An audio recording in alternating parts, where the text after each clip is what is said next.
Hey, have a sip of water for the Quindos, would you?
Hello? Hello?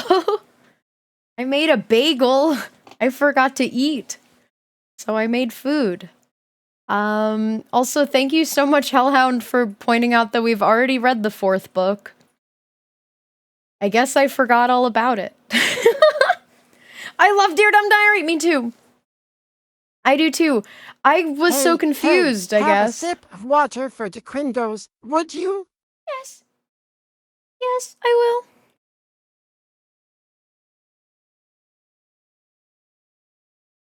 Yeah, I was gone for like 3 months, and the last time we read a book was 6 months ago.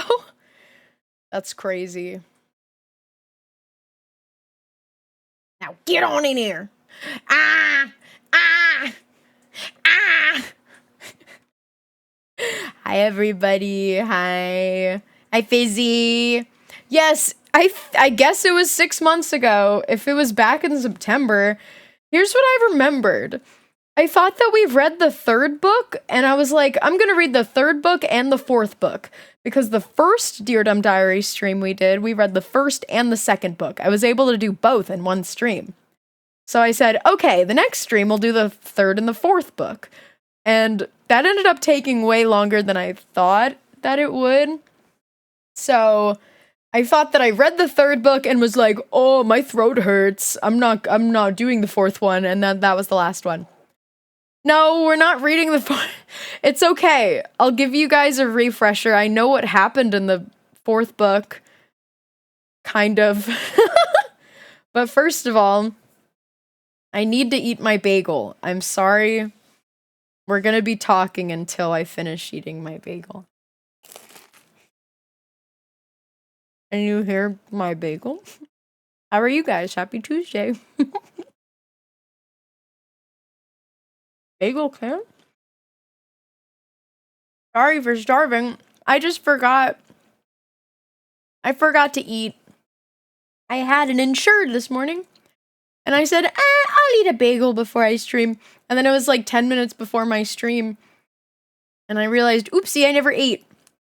And I don't even really feel that hungry.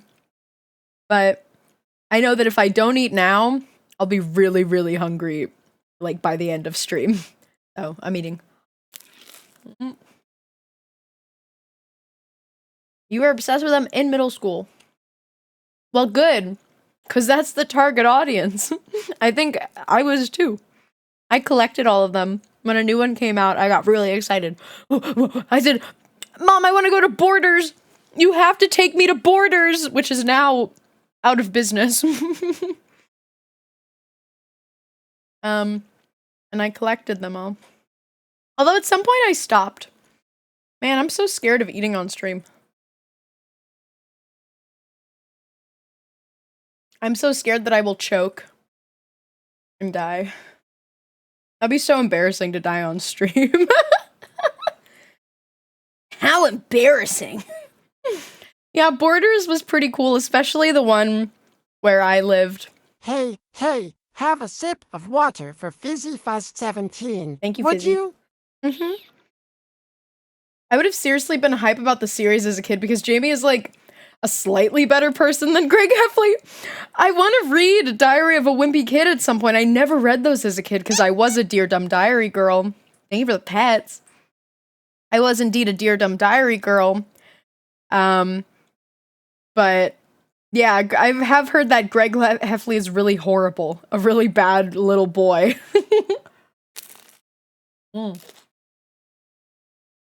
Yeah, now we just have Barnes and Noble. I also read Junie B. Jones. Yeah. I think I liked Junie B. Jones. I also read Judy Moody. Judy Moody in the Bummer Summer. I read Naruto.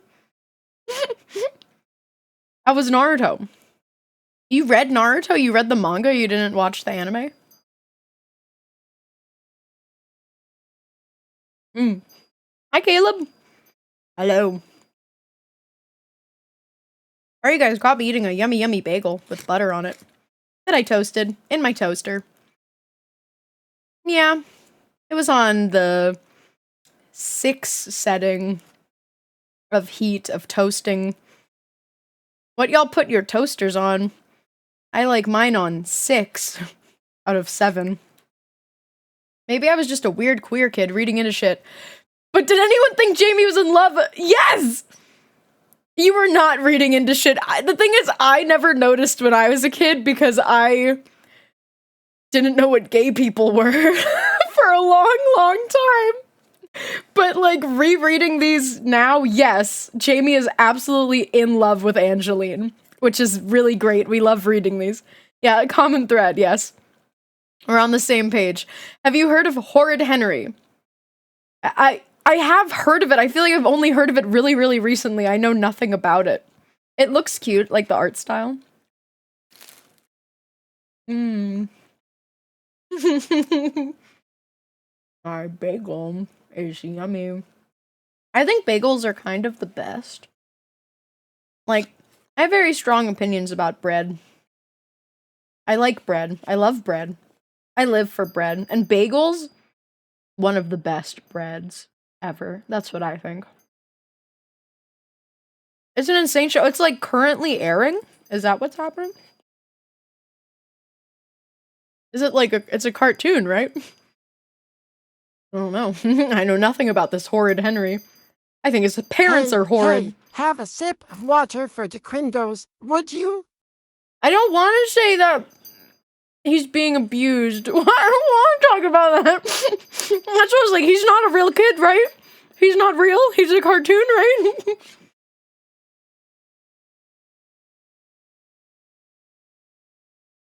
I like when everyone gets along. You just meant you saw clips on Twitter. I already read your message in my head, at least.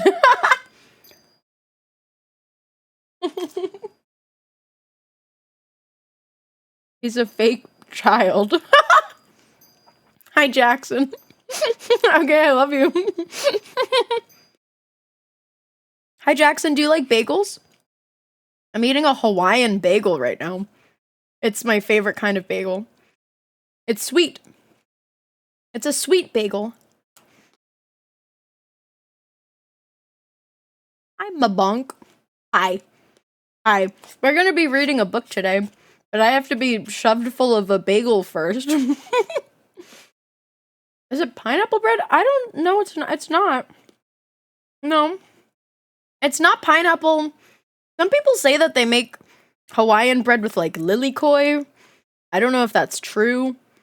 All I know is that it tastes sweet. Quite sweet. I'm getting hungry. I hope I'm not contributing to that. I probably am. I'm eating yummy food. Yesterday, here's what I ate. I drank my Ensure and I had 2 pieces of bread. And then I played Pokemon Channel for, I don't even know how long I streamed for yesterday because my clock was messed up. I'm guessing like 5 hours. And then I stopped and then I ate more bread for dinner and then I had ice cream. This is why it's important for me to drink my Ensure because if I don't, wait. I may have just,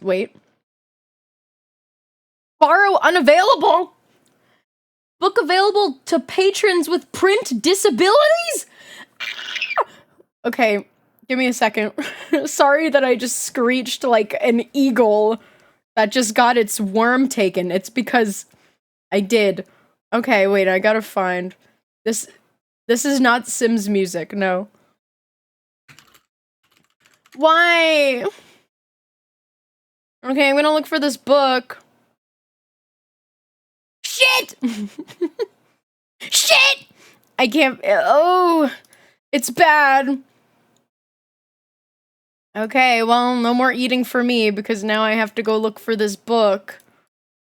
What do you mean, borrow unavailable? Have a sip of water for the Crindos, would you? No. I'm busy.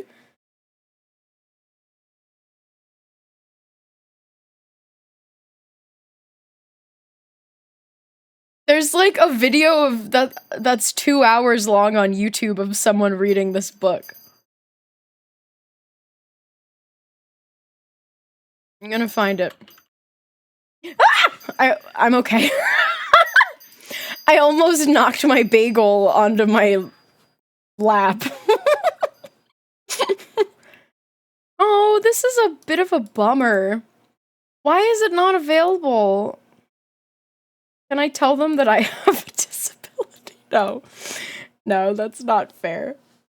No. Of course I wouldn't do that. Also, I don't know how I would do that. But why are you making it so people can't read this book? All the other ones can be borrowed for free. Oh, this is a bit of a bummer. Because I don't really want to, like, skip the 5th book and then go on to the 6th. I would be missing a very integral part of the story, I believe.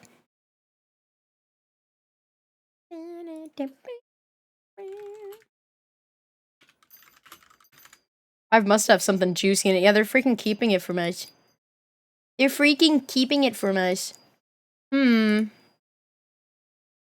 Budo's in his cage because I can't take him out while I'm eating. Oh, dude. I found it on another website before because I had to read the 4th one somewhere else. 5? Are we not reading 4? So it turns out we already read 4. Apparently we already read 4 last year. And I thought we didn't, but then going back and, like, reading the description of it, I realized, yes, we did read 4 already. Oh, dang. I wish it was, like, easy to... I would just buy it, you know? Wait. No, this is not the whole book. I would just buy it if I could. But I don't think I can buy, like, it... I don't think I can buy it digitally. Wait, ebook. Okay, let's see. It's like $5. Like, if I can buy it, and I can... and it will give me, like, a digital way of reading this book, I will buy it. I got $5 to spend. Will you give it to me immediately, Barnes & Noble? I've never bought an ebook before. Yeah, that's where I usually read them, on the Internet Archive. Most of them are, like, available. And available to, like, borrow digitally, which is really cool. But this 5th one says borrow unavailable. They're gatekeeping me. It's a bummer. It's okay. We're gonna buy it. Oh, Barnes & Noble, might you please give Jules the book immediately? No, I'm not. Wait, okay. Chubby Comfy Alien, thank you for the follow. Welcome in. Okay, I guess I'm gonna buy this book now. I can't believe it. I'm not usually this unprepared for stream. Yeah, I do like your username a lot. Welcome in. No. No. Join what? Join in a... What the... Dude, I took this out of, like... I put it in windowed mode and it, like, kicked me out. I have to make a Barnes & Noble account if I want to make an order. Did you know that? I don't want... Ew. Okay, fine. I don't have to pay anything, right? Don't make me enroll in a $39 a month subscription, please. I'm begging you. I hate every site making you make an account just to buy one thing. Like Barnes & Noble, too. Can you screen share so we can see your credit card number? Ha ha ha! No! I'm checking out with PayPal! So, no! But I wouldn't screen share anyway, because then you would probably see something bad. Bad. Oh my gosh. I love making a Barnes & Noble account live on stream. They're making me come up with a security question. What is my favorite car? Okay. Oh.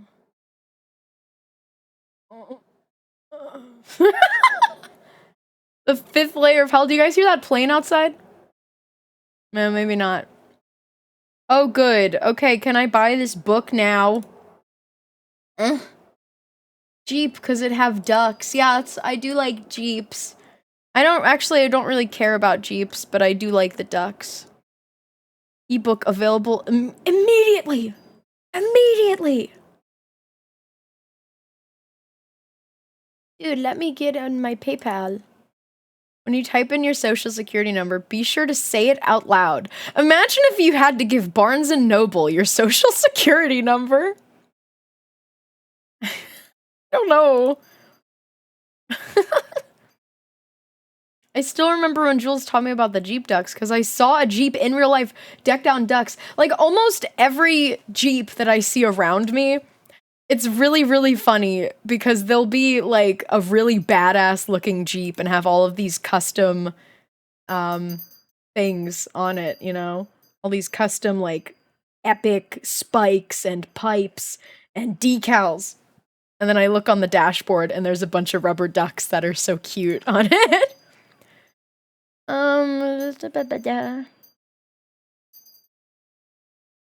Okay.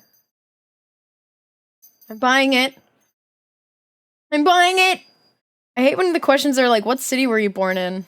I'm lucky if I remember where I live now. Okay, I bought it. Order status. Oh, can I go to my digital library?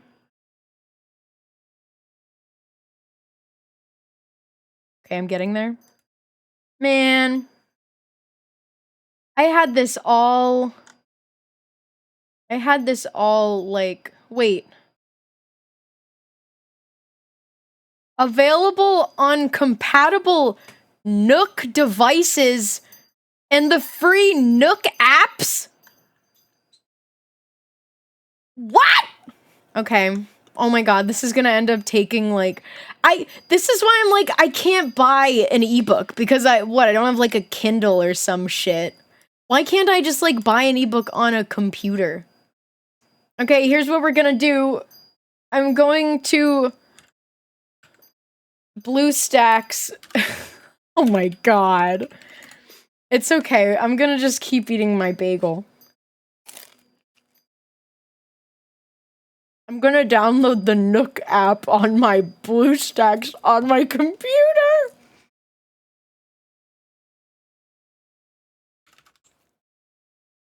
What is it called though? Woo! I'm so resilient. I'm resilient as fuck!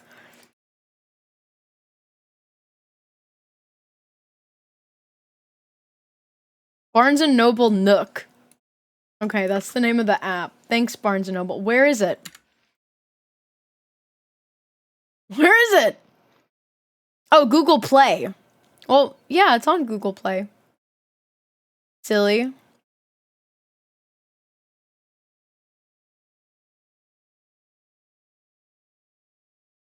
Dudes, this is like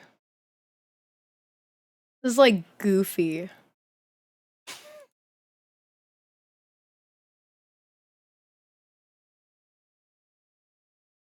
Guess we need to find a magical site that magically already has the book. I know a website that has it. It's called Archive something.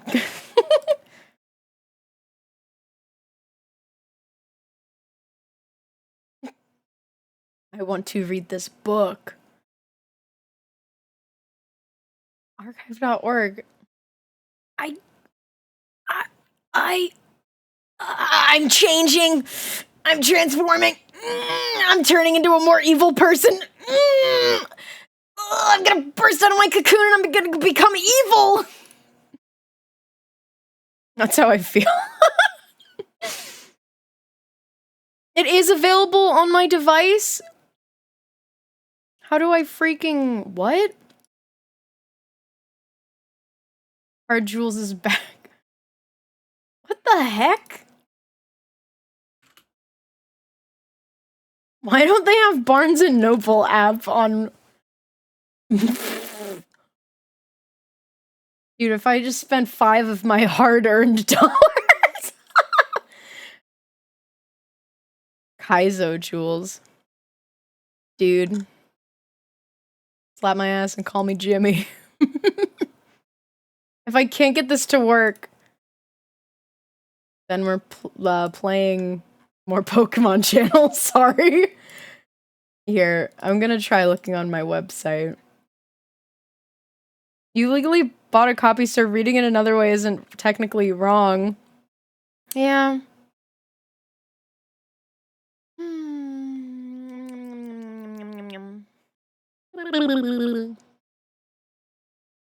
I like hate when shit goes wrong. That's my pet peeve is anything going wrong. Here, down there. Let's see if it's on my other website. But it's not even coming up with the first book, whatever. Did Barnes & Noble not work out? Well, they were like, okay, now you have to read it on our app. And I'm like, dude, I'm on my computer, bro. I'm on my computer. It wasn't a Kindle. It was just like, you can watch on the Barnes & Noble app or like our book reading website. And I was like, oh, that's stupid. Okay, well, I have a way to do that because I know how to play apps on my computer, but it's not coming up, I think. I mean, I can keep trying. I'll try one more time. I'll eat my bagel. Sorry about the delay, guys. I'm gonna keep trying. Because I want to read.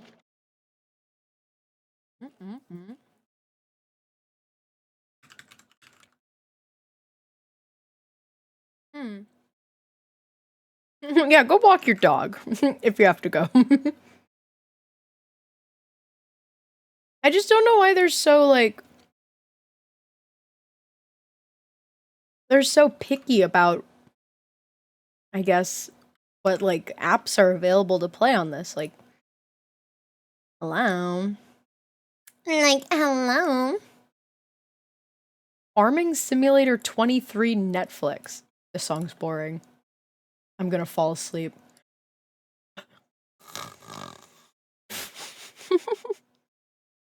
Go on a big adventure with a little mushroom. I'm getting like the most horrible phone app ads on my computer.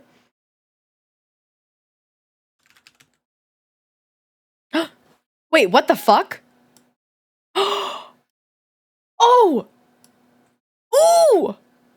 I got it! I got it! I got it! Oh! Okay. This is awesome. I'm logging in. My email is incorrect. Hello? Hello? Wait.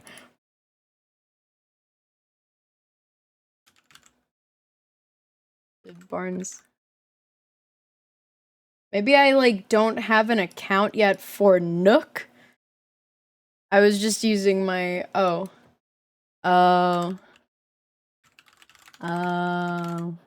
about now? How do you like me now, baby? You guys see my name? No, you don't. Let me see. My books. Dude, I like used the wrong email to make this, which is a bummer. Oh man. Did I do it? Yeah. Get. Fuck off. Give us the book, Barnes & Noble. Dude. Why? Okay, it's like loading every page. Oh my god. Okay. Well. We got it. I mean... What the... It's in full screen mode. Get out. Okay. This is a bunch of bullshit. But... We're good. We're good. Alright. Give me a second. Boop.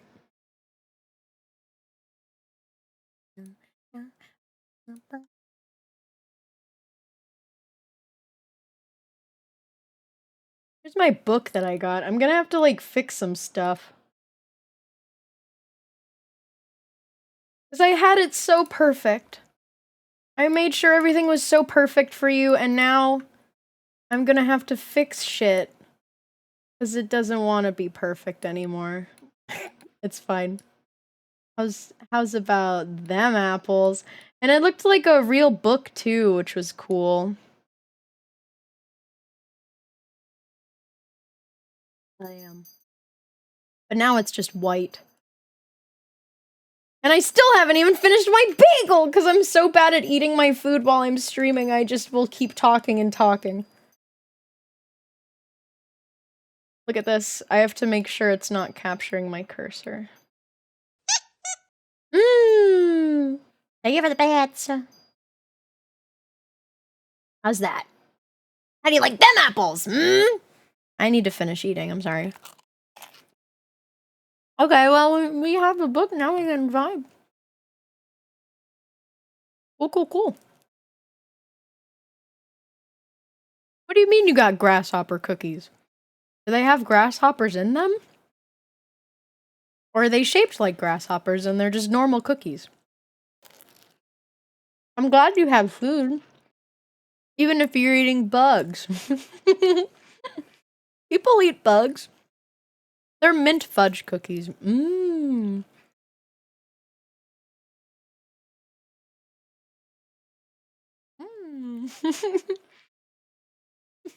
Okay, you guys entertain yourselves for a minute. I need to finish eating this bagel.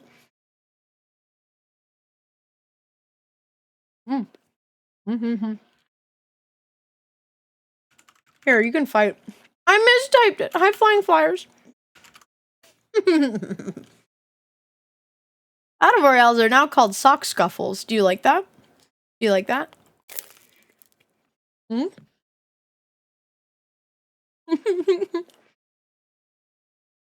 Mmm. Oh, good. You like it.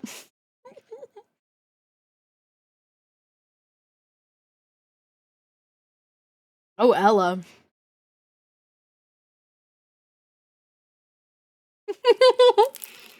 What kind of bagel? It's a Hawaiian bagel with butter on it. Take a quick little stretch break for healing mind. Pretty please. Oh, wow.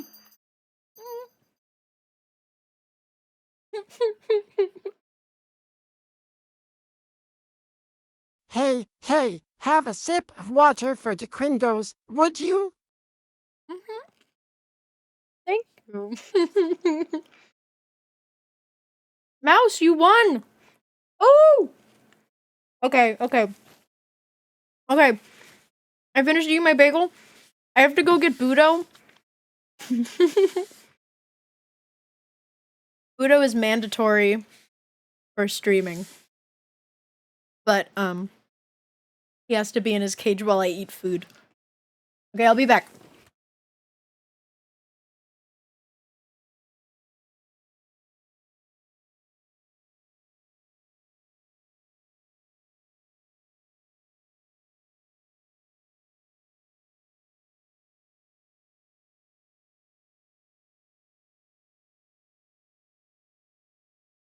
Hi.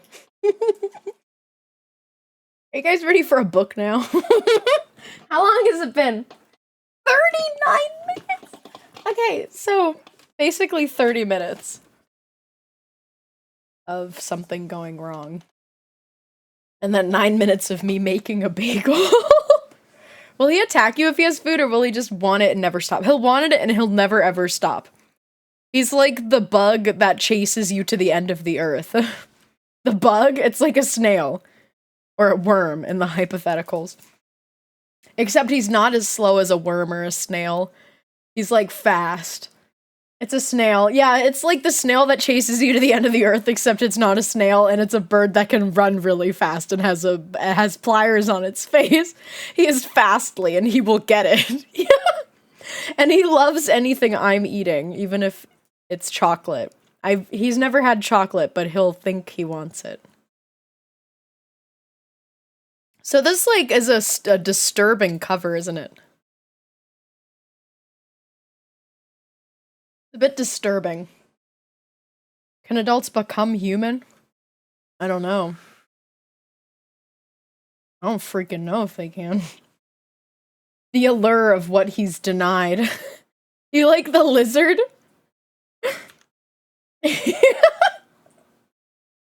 has like a human face. Oh, yes, so true. I'm almost ready, I promise. Hi, Tabisco. Pooh. Have you never seen Pooh before? Is the lizard the dog? No, they're adults. So the title is Can Adults Become Human? So it's a bunch of adults that are animals.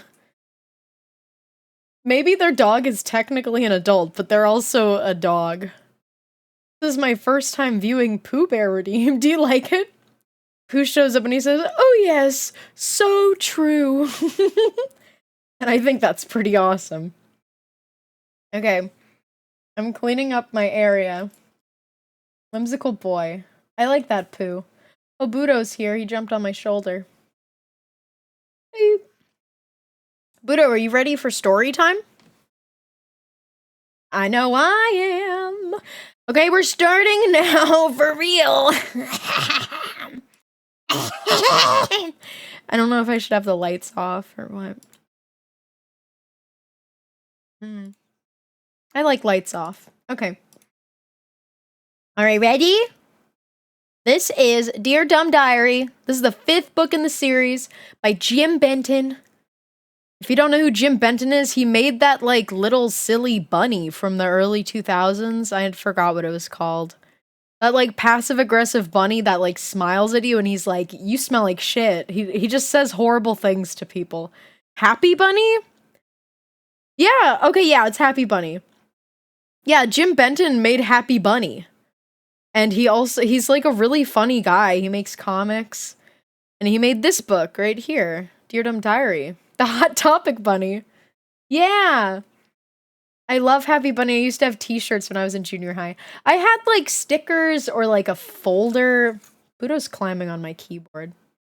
Budo, will you go not on my keyboard? I swear I need to get like a fake keyboard for him to stand on, but knowing him, he will not want anything to do with this fake keyboard. Hi, Bones. Hi, Bones. We're 45 minutes in and we're just starting now because the book wasn't working. Wahoo! Yippee! Wahoo! Hi! Hi! Okay, here we go. This is the book that... Oh my god.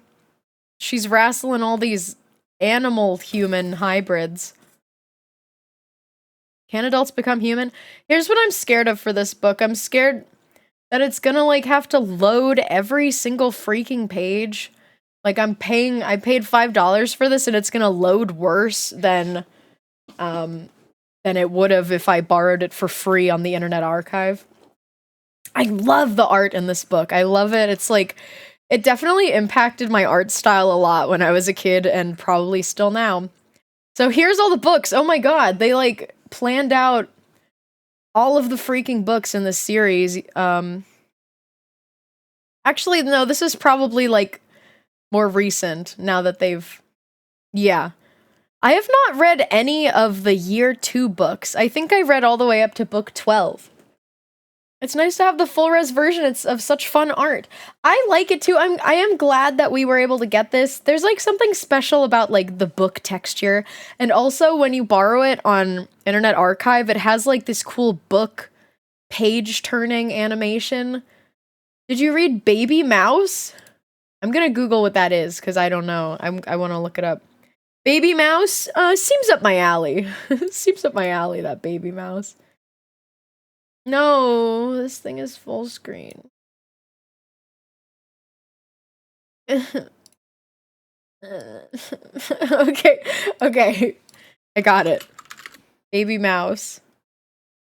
I just googled Baby Mouse and it's coming up with Baby Mice.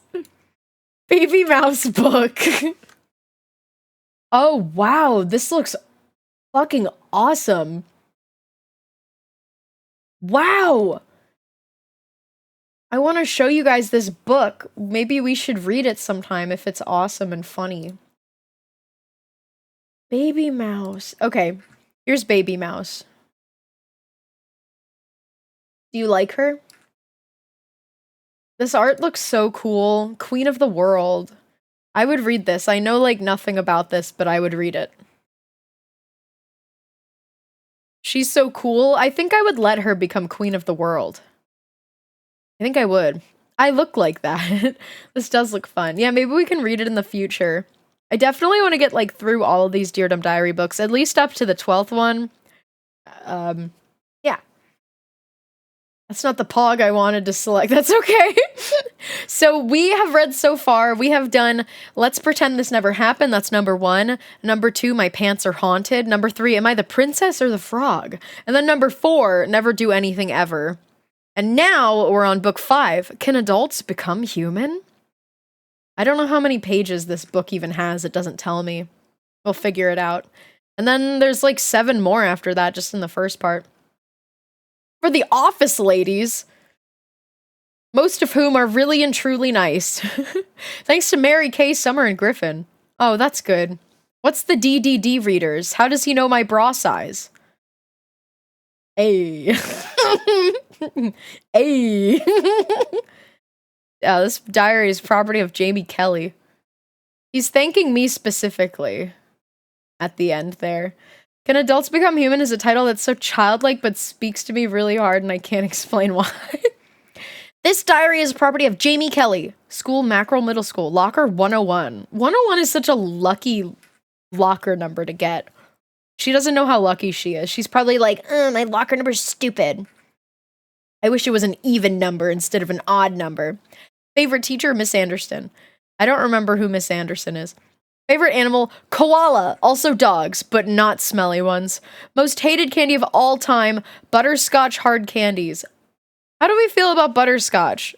I don't hate them that bad. Oh, yes. Ooh. I like knocked. I'm getting comfy in my chair. I knocked my desk. I'm gonna be lurking while playing the new Stardew Valley. I hope you have fun! The Stardew Valley update, I do know that, like, just came out. It just came out. So epically. Butterscotch is not the worst, but respect. A decent human being would never read another person's diary. Only a total beast would do something like that. Dear Jules, whoever is look reading... out. Deafy Anthrax No! is gonna yoink your Right when I'm glasses supposed to right start off reading, your you're gonna face. take my glasses? Ugh. Thorax, I'm gonna get you. Dear whoever is reading my dumb diary, are you sure you're supposed to be reading somebody else's diary? Maybe I told you that you could, so that's okay. But if you're Angeline, I did not give you permission, so stop it. If you're my parents, then yes, I know. I'm not allowed to call people idiots or dopes, or to talk about gross bodily functions and all that, but this is a diary, and I didn't actually say any of it, I wrote it. And if you punish me for it, then I will know that you read my diary, which I am not giving you permission to do. Now, by the power vested in me, I do promise that everything in this diary is true, or at least as true as I think it needs to be. Signed, Jamie Kelly. I've been well, yes. I've been well. P.S. What kind of an animal reads a person's diary anyway? P.P.S. Oh, I bet I know. It's one of those big, dirty animals that eventually ends up on a bun with mustard and onions. What, like a cow? A cow with like a pig or something? And let's not forget what Curiosity did to that cat. Monday the 2nd. Dear Dumb Diary, teachers don't fart. I spend something like 8 months a year, 7 hours a day with teachers. If they did, I'd know it. Moms do it, dads do it, beagles do it. Sometimes so bad that your eyes burn and your lungs might try to escape by jumping out of your mouth. Even I do it. One time I had a fart that lasted so long. I love that this is how we're starting. Yeah, good start. That's what I was thinking. One time I had a fart that lasted so long that around the middle of the fart, I was thinking back to when the fart began. Anyway, I was thinking about teachers and their intestinal gas today in school, and that may have prevented me from learning anything. Maybe the teachers just need to try harder. To teach me things, that is, not to cut one. Silent but violent. I like that. I like it. Seriously, though, it's hard for me to blame teachers. It's probably tough to stand up in front of us normal human beings and try to convince us that the equator is interesting, or that the clothes that people in Where the Heckistan wear are beautiful. Fashion in other countries sometimes appears to be based on one person daring another person to wear something in public. That's funny. I already see Angeline. Fortunately, I do have one teacher who I always like. Miss Anderson, my art teacher. She's my BTF, which is like a BFF, but it's for teachers. What, best teacher forever? Okay. She's pretty enough to be a waitress, and she notices important things like when I create my own private glitter blends. Currently, I'm using a secret mixture of gold, red, and magenta. It's pretty much magnificent. That does sound really pretty. Oh, cool, I can read now. I was just winging it before. I hope I got some of the words right.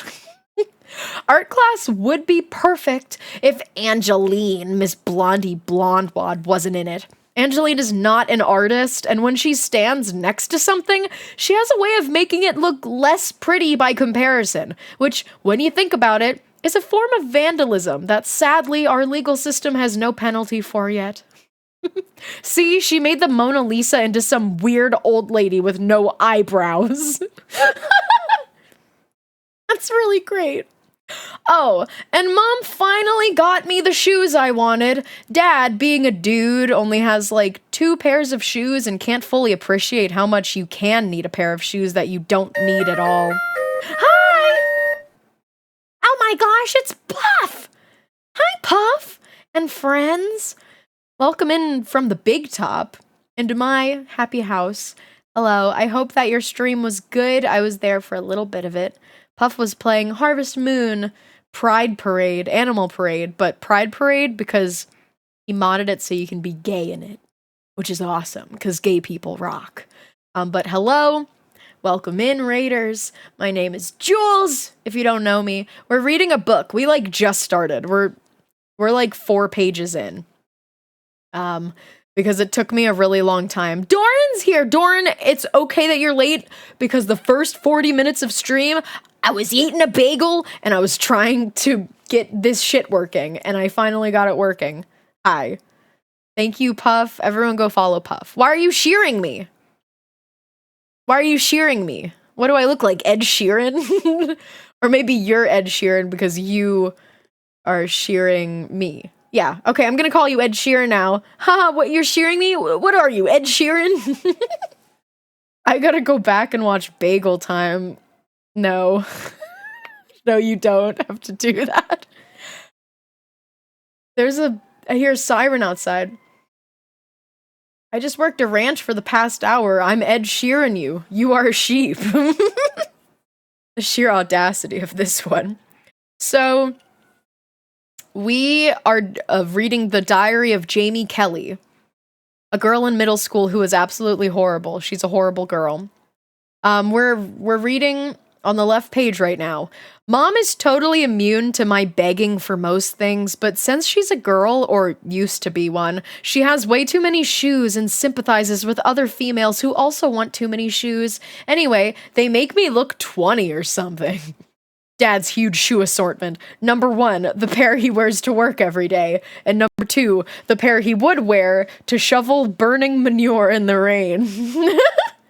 This is true. I mean, I'm not out here, like, being mean to men or, stereotyping men and women.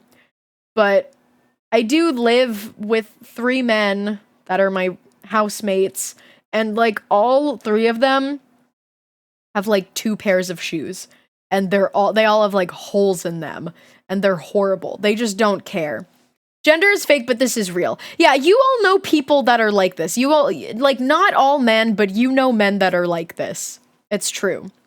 Tuesday the 3rd. My dear dumb diary, my social studies teacher, Mr. Van Doy, never smiles. I know that's hard to believe because everybody smiles about something, right?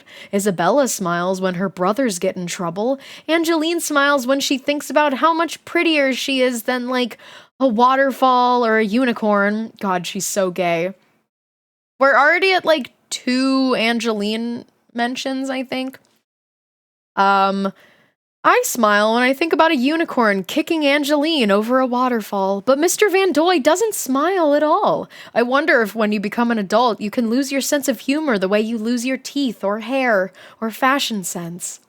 Our social studies class is studying animal social groups now, which means we are learning how ants and chimps and birds live together and tolerate one another. Personally, I hate ants so much that even if I was an ant, I don't think I could resist stomping on myself. Squish stomp.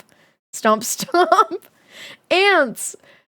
Sorry that she's being mean to ants. I'm gonna put lip balm on really quick. Why are you learning about this in social studies? I don't know. Is social studies like... I mean, it's not just history, right? It's kind of like more than that.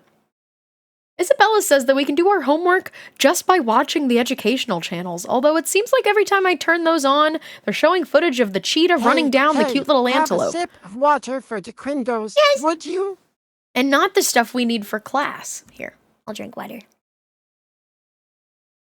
Isabella says that if she had been born a cute little antelope and saw the cheetah coming, she would just kick another cute little antelope in the shins so it couldn't run very fast, and the cheetah would get it instead of her. That's smart, also mean. Want me to snooze? We're doing ads already? Yeah, you can snooze them. Let's try to get to, like, the end of a chapter or something. Pretty smart, huh? Except I'm pretty sure that if Isabella had been born a cute little antelope, all the cute little antelopes in Africa would be hunting and eating cheetahs by now, as well as elephants and human beings. I really and truly don't think we're thankful often enough that Isabella was not born a cute little antelope. So if you don't know Isabella is Jamie Kelly, the main character. That's her best friend, who is very mean. Her mean, judgy, brutal best friend. This is her on the left, Isabella, and then that's Jamie on the right. On the subject of Isabella, I noticed her notice my new shoes today, and I'm sure I noticed her noticing how they make me look 20. But I also noticed her trying not to be noticed, so I did the polite thing and unnoticed her doing it, because that's what friends do. I get that, actually. I get it all. Me pretending to read a magazine to prove I don't notice her. The magazine is upside down. Dumb Diary, did I ever tell you how Isabella and I became friends? It was instantaneous. It's what people call like at first sight. It was way back in 2nd grade, on the first day of school. Our teacher, Miss Baker, was asking us all to stand up and say our names. Isabella stood up and said, "I'm Isabella Vincella," and Lewis Clark giggled. It took 3 teachers and half the class to pull Isabella off of Lewis, who she seemed to be playing like a fat little xylophone. He actually made higher notes when she punched him in certain places. Violence is never the answer, of course, unless your question is, "Hey, Isabella, what's the answer?" But I admired the fact that she was like some sort of dangerous little mousetrap that you just should not stick your fingers in. I told her so, and she liked the description. That's nice. Jamie Kelly's a bit of a terrible little girl, as we will learn. We became instant friends and have been that way ever since, although sometimes Isabella seems less like a mousetrap and more like an atomic bomb that you should not stick your finger in. Ooh. We got to the end, but I'll wait. Actually, I won't wait. I'll keep reading. Dear Dumb Diary, it's Wednesday the 4th. Today in art class, Miss Anderson asked us to give her ideas for our next assignment. I suggested that we make self-portraits with a lot of glitter and jewels. Oh, jewels. Angeline suggested collages. Ugh. Isabella suggested that we decorate padlocks to put on our bedroom doors so our brothers can't get in our stuff. That's a good idea. I think we should decorate everything. Yeah. I feel like I have to burp. Okay, I did it. How strong is this child? She's very strong. Isabella grew up with like 4 older brothers. So you have to learn. Jamie is a hater. Collages are fun. You're right. Jamie is a hater. She's literally a hater. That's like who she is. I feel like she would probably say like collages are boring and you don't have to have any artistic talent for a collage. But like that's not true because composition is an important part of art. So I do think that they're quite important. Anyway, although her judgment is usually excellent, this time Miss Anderson went with Angeline's suggestion of collages. I suspect this was because of some kind of law that says she has to offer a certain number of projects for the artistically impaired each year. Yep, I knew it.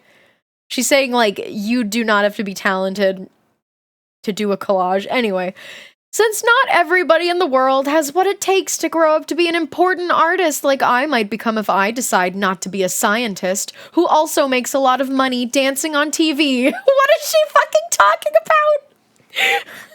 What is she talking about? Art teachers occasionally must offer projects that the kids who were born with toes for fingers can do, like collages. She's so mean. A collage is when you cut things out of a magazine and glue them onto a piece of paper. We will just let the ad play this time, by the way. We got 5 minutes. These are not terribly challenging projects to complete. Once on a field trip to a petting zoo, I saw this goat that had eaten a newspaper and some cotton candy, and he had made his own little collages all over the barnyard. Really quite amazing work for a goat. I would have gotten one too, except that the teacher caught me putting some goat art in my lunchbox. I thought that those were like piles of poopy on the ground. Hi, Galaxy. Hello. Barnyard. Hi, Patrick. These collage projects wouldn't be so bad if Miss Anderson subscribed to a variety of magazines, but most of the old magazines she brings in have headlines like, "Cooking small meals for one is not necessarily sad," or, "Hey, maybe dogs are better than husbands." She's so lonely, but she's so pretty, allegedly. Hey. Which can ban you if you pirate books? What? What do you mean? I don't know where are you getting this information from? She also has a lot of I read the pin? Oh. I don't know. I don't know the rules. I did buy this though. She also has a lot of bride magazines, but somebody has blacked out the teeth or drawn arrows through the heads of most of the pictures, which makes them useless unless your collage is about a kid that lives near a church and really likes archery, but has super bad aim. Isabella says that magazines mean that Miss Anderson is totally desperate to get a husband, which is odd, because she is even more beautiful than Mrs. LeBeau down the street, who already has like 5 or 6 husbands by now. Isabella says that it means that Miss Anderson must do something so bad that it outweighs her pretty. Helpfully, Isabella has the ratios all worked out. Isabella said that Miss Anderson is pretty enough to eat salad for breakfast, let's say, but not pretty enough to brush her teeth with ketchup. Oh. So, like, if she brushed her teeth with ketchup, then people would be like, well, you're not pretty enough for me to excuse that. Yo, Polycule in Dear Dumb Diaries, who has already had... I think I misread it. It said who has already had 5 or 6 husbands. I mean, maybe she... What am I hearing? Oh, it's music. Okay. Where am I? Oh, brushing my teeth with ketchup. Isabella also said that Angelina is pretty enough to brush her teeth with mustard, but not pretty enough to burn down SeaWorld. I'm gonna skip this song because it distracted me. And that means it must be skipped. Yeah, I think if she burned down SeaWorld, I would be pretty mad. Because I like the roller coasters there. Isabella said that she herself is pretty enough to put mayonnaise on her popcorn, but not pretty enough to burn down SeaWorld, unless Angeline and Miss Anderson help her. Isabella says that I'm pretty enough to be an exhibit at SeaWorld. I suspect she's jealous of my shoes. I'm telling you, they make me look 20 or something. I'm sure she meant manatee. Ooh, it'd be a pretty little manatee. The prettiest manatee in SeaWorld. Fascinating. There was a time when I would have known how to react to something like that from Isabella, but after being her friend all these years, it was perfectly clear to me what I had to do. After that, Isabella spent most of the afternoon trying to remove the picture of the toothless, arrow-headed bride that I glued to her hair. Oh my god. I guess that makes us even. I'm not sure how she finally got it out, but knowing Isabella, it could have been anything. Well, okay, so in a minute, we're gonna be on a break. On an ad break. See, like, Jamie is, like, not a good girl. She's a bad girl. She glues things into her best friend's hair instead of talking it out. So we're starting to understand who our main character is. I mean, this is the 5th book in the series, but I hope you're all liking this so far. We're really ramping it up. We're definitely not, like, in the main thing of the book yet. All we have so far is that they're going to be making a collage. She hates Angeline, who she is also in love with because she can't stop talking about how pretty she is. We're so back. I do love reading these books. I love reading things for you guys. And after we finish Deardom Diary, I want to read other books too. I'm preening Budo right now. Budo is on my desk, and I'm getting his old feathers out. Or his new feathers. Did you know that birds can't really reach, like, the new feathers growing in on their heads and their necks? So, usually they rely on other birdies to help get them out. But Budo doesn't have any other birdie, so he has to rely on me. This is really fun and chill. Thank you. Everyone be saying my streams are chill. I think I need to make you guys more scared of me. Ah! Did that scare you? How smart is Budo? He's like, it's hard to tell with him. It did not. Oh, it scared Patrick, I guess. Budo's like not stupid, but he also is really stupid. I was so scared and horrified and pissing. No, I sure hope you were sitting on your toilet. Your turlet. Hello! Hoo-hoo! I'm here in the show! Hi, Freakazoid. Hey mods, can you pause the character AI redeem? No one ever really does that, so it's fine. But just pause it for today. Just in case. I was not on the toilet. Oh no. Does that mean you soiled yourself? I've soiled myself. Anyway, I hope everyone's Tuesday's going okay. I woke up and I looked at my phone. I didn't do anything interesting.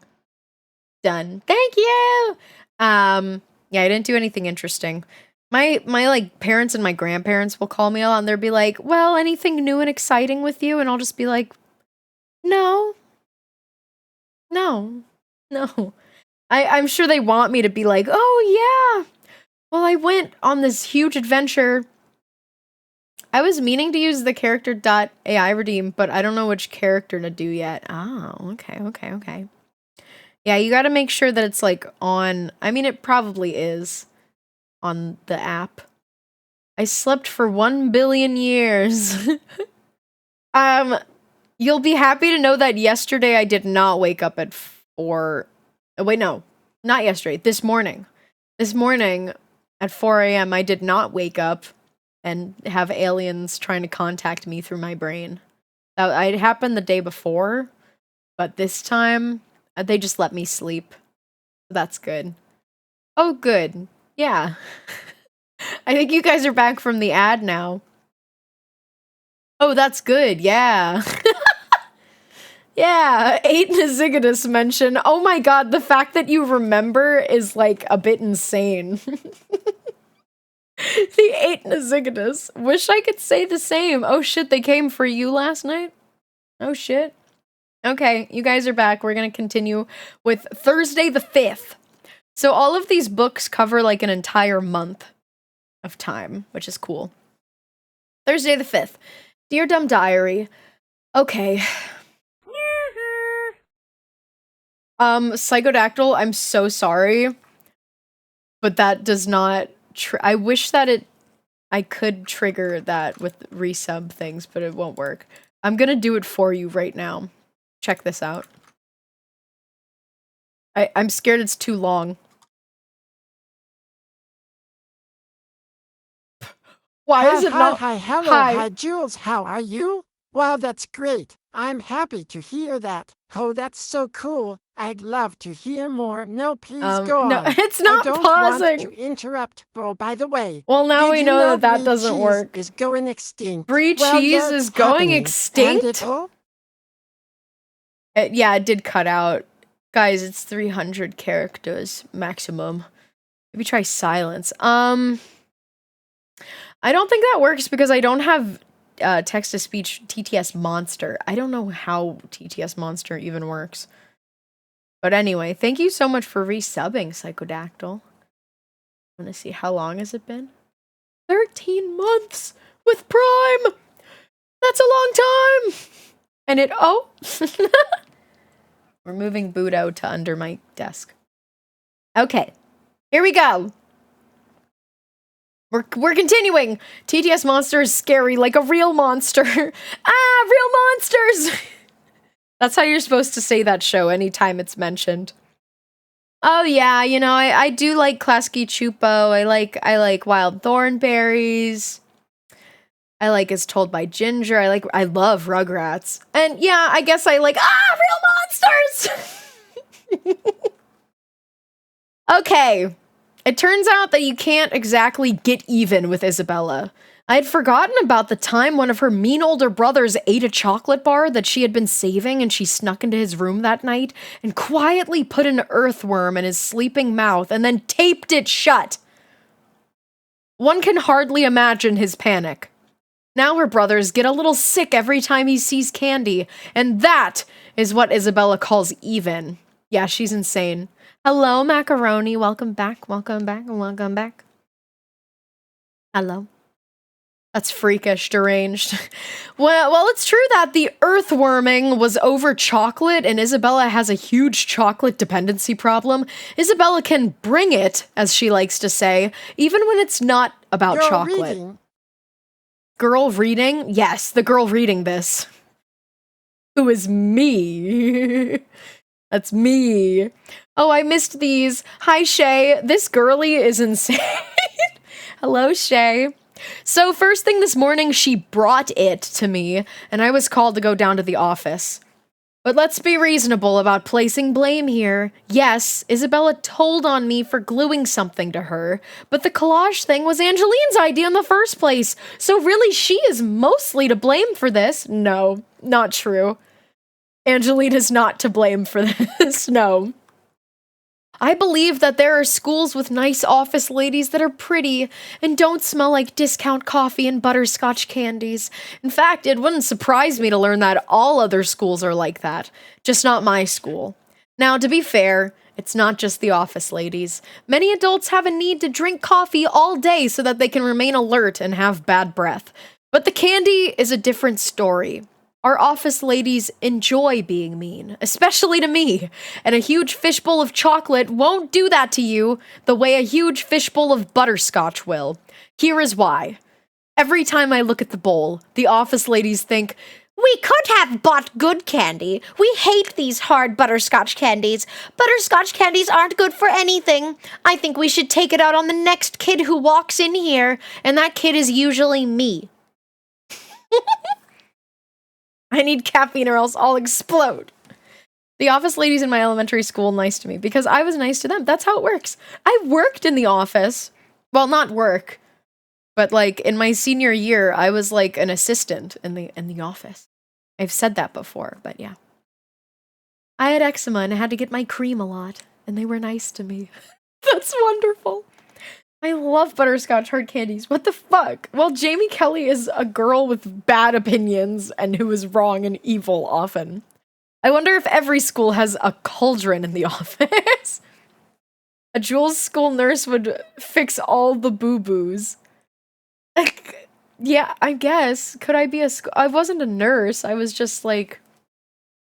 Dude, I've been collecting a bunch of squishy toys, and Budo has been chasing me around while all I want to do is read my book and like passively squish a nice little squishy thing, but Budo instead wants to chase my hand around while I read and do that. So that's good.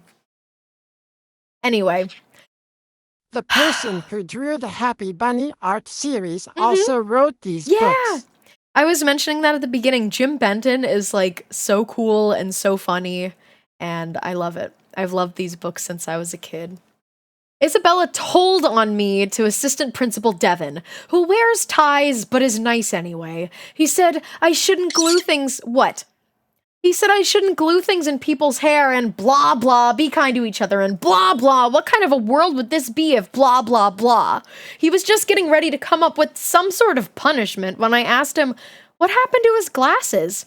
He used to have these huge glasses he could probably see molecules with, and he said that his niece talked him into getting eye surgery so he wouldn't need them anymore, which I have to admit was a pretty good idea, because without his glasses, he looked almost handsome for an old guy. He's probably 40. Not that I'm an expert on Isabella's newest good-looking enough formula, but I suppose that he is still not handsome enough to burn down SeaWorld.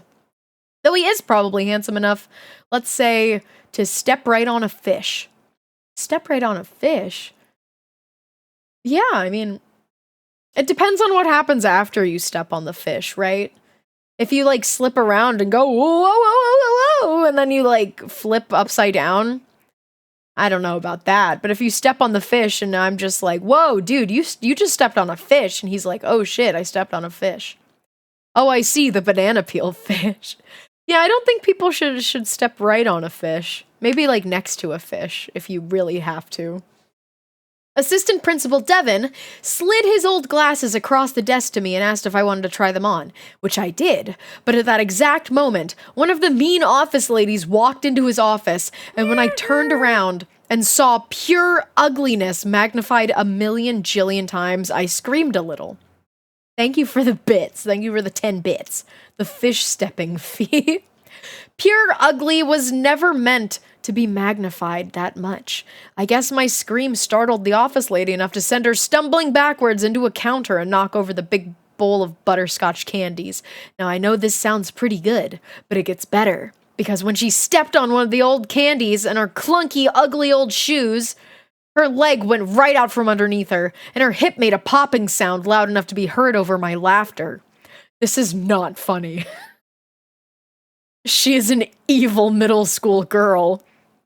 I would be scared for this old lady. Somebody called 911 and Assistant Principal Devin sent me back to class. As I went, I could hardly believe that there was a time when I thought those butterscotch candies weren't good for anything. Yeah, they weren't kidding. My Chemical Romance was not kidding when they said teenagers scare the living shit out of me. But even scarier than teenagers is like preteens. Or like, you know, like 12-year-olds. Horrifying. Really, really horrifying. Friday the 6th. Dear Dumb Diary, Isabella apologized for telling on me, and I apologized for gluing a picture to her head. Isabella's apology went something like this. It's your own fault, Jamie. You know how I roll when it comes to getting even. Not exactly the kind of thing you read inside a greeting card, I guess, but that's Isabella, and that's how she rolls. One of these days, I'm going to get a way to roll. Also, her mom just started another diet, which means Isabella's whole house has to go on a diet because that's how her mom's stomach rolls. And when it comes to her mom's stomach roll, when it comes to her mom's stomach rolls, I don't think anyone should go on a diet. No one should ever go on a diet. That's what I think. Not the mom diet. Yeah, I don't... Oh my god, Budo's coming for me. Budo! I just want to read and squeeze my squishy thing. I just want to squeeze my squish. Fine. No squeezing squishy things, not around Budo. You've heard it here first. Squishy things have been banned, or at least squeezing them. Okay, get back under my desk. Yeah, change your habits. Diets are stupid. Diets don't work. If you want to like lose weight and you want to do that, then it's not a diet. It's changing your lifestyle. Boobs and bobs. What's a bob? What's a squishy bob? No. Not to be inappropriate, but I squeeze my boobs around Budo all the time. He doesn't care. Squishy things are banned. No! It's a bummer. I love squishy things. Dang! And when Isabella has a sudden reduction in sugar intake, she is not her normal, pleasant self. I got high fives for attacking the mean office lady. Of course, I didn't really attack anybody. I would never attack anybody who wasn't blonde and Angeline. Right. But when a story travels through a middle school, it gets built up every time somebody tells somebody else. Like this one time when there was a rumor going around that Angeline was the prettiest girl in the state, which was totally wrong because somebody prettier could have been flying over the state in an airplane. And when you fly over a state, technically you are in the state. So Angeline was not necessarily the prettiest for a couple of hours. I felt kind of bad about the injured mean office lady, so I stopped by the office and asked Mr. Devon how she was. He said she broke her hip and will be retiring. I guess the office ladies place a lot of importance on hips, since they seem to be having some sort of contest to grow the biggest pair. That's their big asses. Look, I do love me an office lady with a big ass. Jamie doesn't get it yet. She will in 10 years. She'll get it in like 10 or 15 years. That's an office chair design just for our office ladies. Good. The butterscotch candies were gone, and Mr. Devon didn't punish me for gluing Isabella's hair, so I guess that means I'm pretty enough to break a mean office lady's hip if a handsome-ish, oh, I did say it right. Handsome-ish assistant principal and the second prettiest girl in the state helped me do it. Let's face it, Angeline's collage was the reason I was in the office in the first place. I love this. This is called a leap of logic. Angeline suggested collages, which made me glue a picture to Isabella, which made Isabella tell on me, which made the assistant principal lend me his glasses, which made the office lady scare me, which made me scream loud enough to cause a hip incident. See? Angeline's fault, kind of. Kind of. And Angeline, whose entire life is one continuous walk down the runway, managed to find time to say, "Good job on the office, Lady Jamie. Couldn't have come at a better time. Let's hope her replacement is pretty." Hey, have a sip of water for the Quindos, Yes. would you? Yes. I just saw the Angeline making me have rabies in the bottom right corner, and it made me giggle while I was drinking my water. Okay. Let's hope her replacement is pretty, which, now that I think about it, is sort of weird, because why would Angeline care? Unless she's planning, as I've always suspected, to do away with us all, one at a time, and replace us with more attractive versions of ourselves. And now she has made me an accomplice in her sinister plan. Of replacement me, she'll probably take my shoes.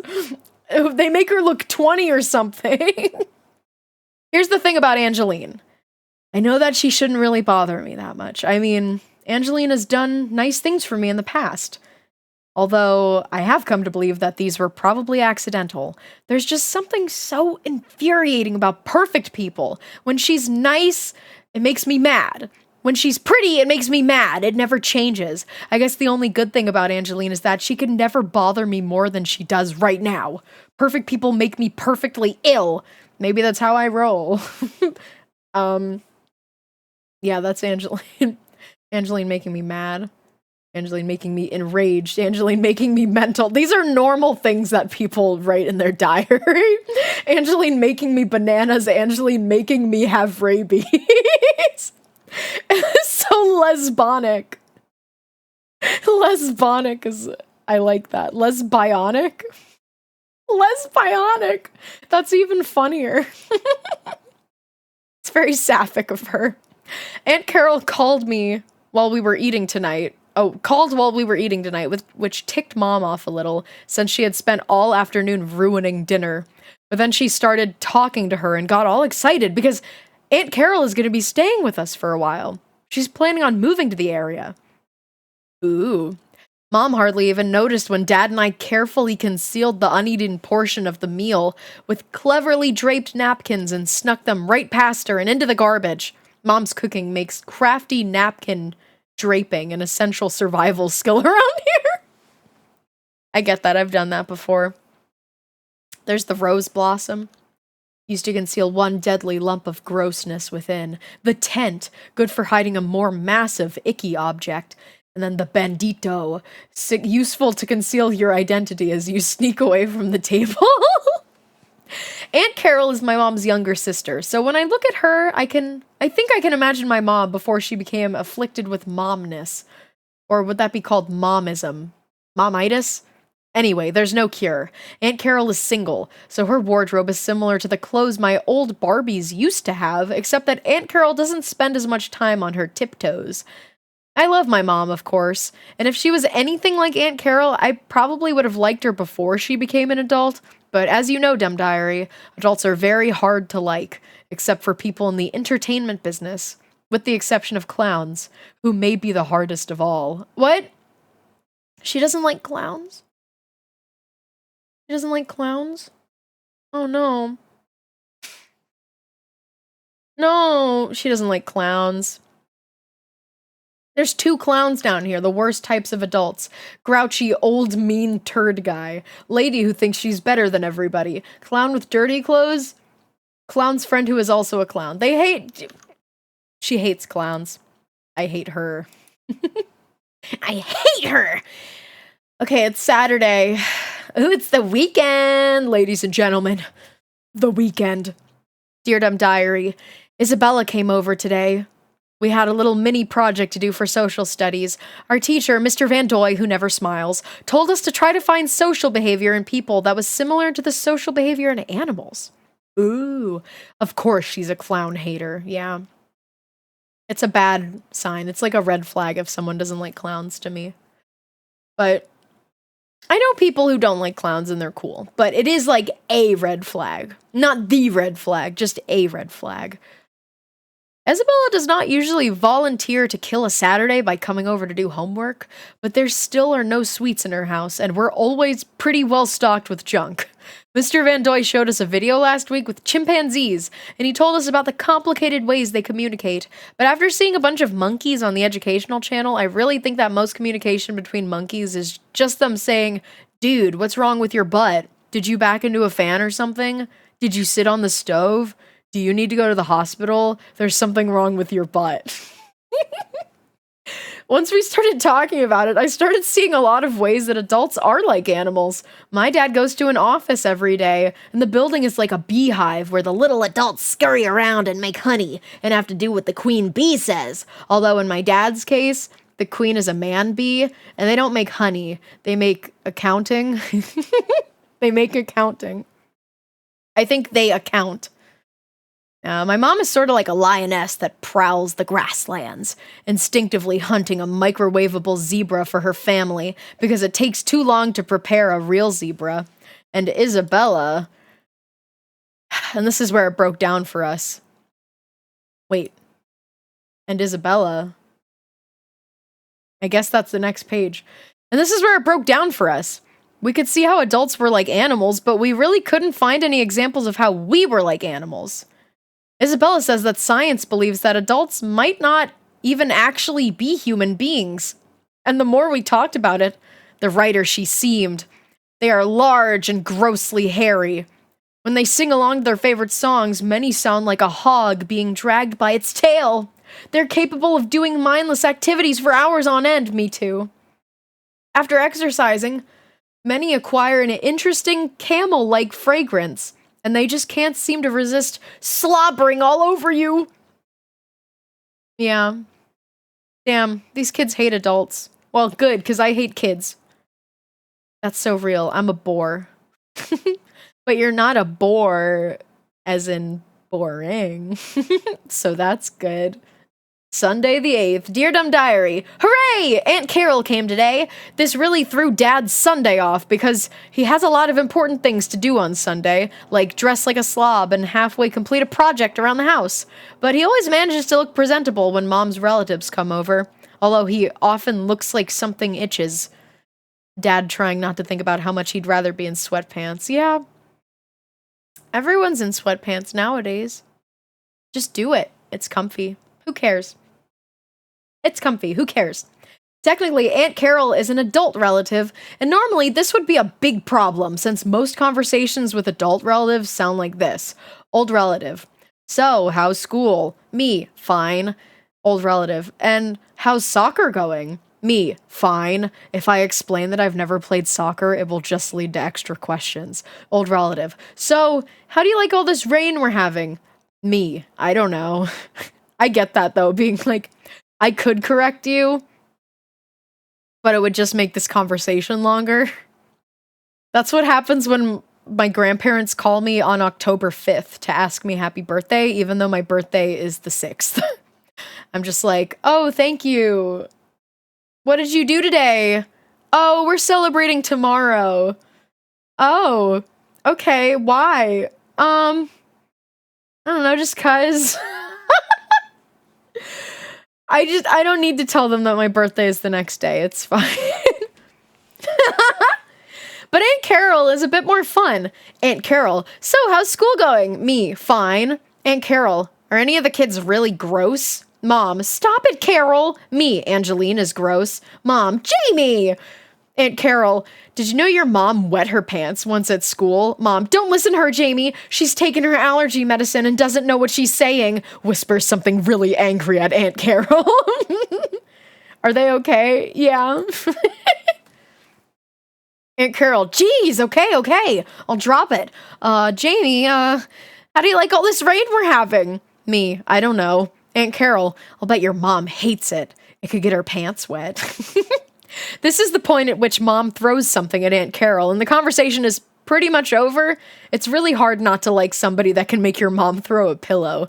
It's because they're sisters. Mom says that nobody, anywhere, can make you crazy like a relative. Not a friend, not an enemy, nobody. It's like my one dirty small cousin with the strawberry allergy, who is a big wad of filth and a dope. Oh my god. He drives me nuts, but at least he's useful at family gatherings because when I stand next to him, I appear clean and lovely and bright in comparison. Not that I'm not clean and lovely and bright, but he just makes me look so much lovelier and cleaner and brighter. I think Isabella could also testify to the problem with relatives, as could her mean brother, Old Worm Swallower. Ooh, call back to the worm. Yeah, she can't stop talking about Angeline in a hypothetical. She's like constantly obsessed with this girl. That's what I think. She's very much in love. I've never read the like year 2, but I'm hoping that in year 2, since she's like older now, that Angeline and her get together. That would be nice. Worm mentioned.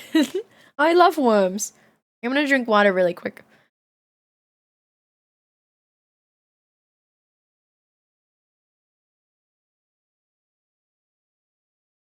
All right. We're 30 pages in. I don't know how long this book is. Usually I could see if we were reading on Internet Archive, but it's a mystery. I'm guessing it's 100 and something pages. Okay, it's Monday. New week, baby. Dear Dumb Diary, are you even allowed to retell on somebody? See, Isabella knows that Mr. Devon forgot to punish me for gluing a picture to her head, and so she dropped him a note reminding him. She retold. You can't retell on somebody, can you?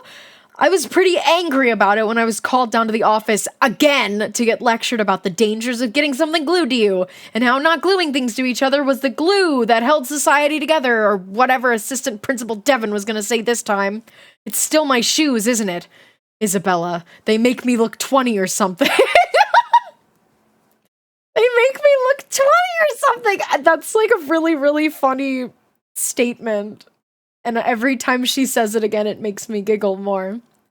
Does the entire world resent my shoes? Could you blame them? We're missing a mean office lady now, of course, and the other mean office ladies were out pricing a new cauldron or something, so I just walked right into Assistant Principal Devon's office, only to see the unmistakably glorious back of Angeline's flawless blonde head. For a moment, I found myself fantasizing about all the terrific punishments Angeline might be getting. Oh. So, okay. Fantasizing about punishment for Angeline. Okay. Yeah, normal. 30 pages in and 20 Angeline mentions. I think we're about to get a lot more. Her color of her eyes medically changed from baby blue to baby barf. Her glorious mane of silken gold replaced with coarse tuft of bristles from a warthog butt. No longer allowed to go by the lovely name of Angeline. Now her official legal name is something like Cankersore or Smear. Smear. Are you guys talking in Simlish to each other? Olga Wooga Imolga Womp Yeebeldorp. But suddenly she turned around and she was wearing Assistant Principal Devon's old glasses, which magnified the pure beauty of her eyes. The exact same color as a blue popsicle. That's the best color popsicle. About 1,000,000 jillion times. And this time I screamed a little because of pure beauty. Pure beauty was never meant to be magnified that much either. My scream. Oh, there was a post I saw that asked what FWIW meant, and someone replied, Folga Wooga Imolga Womp. Oh, I feel like I've seen that before. It's stuck in your head forever. It is kind of gay. It's very gay. She literally just screamed because of how beautiful the girl in front of her, the girl reading this, is. My scream made her scream, and I stumbled backward into the same counter that took out the mean office lady. As a self-trained ballerina, I would have easily recovered, except that these new shoes are a little slippery on the bottom, and I took it right in the head. Next thing I knew, they had given me the small cold thing to put on my head.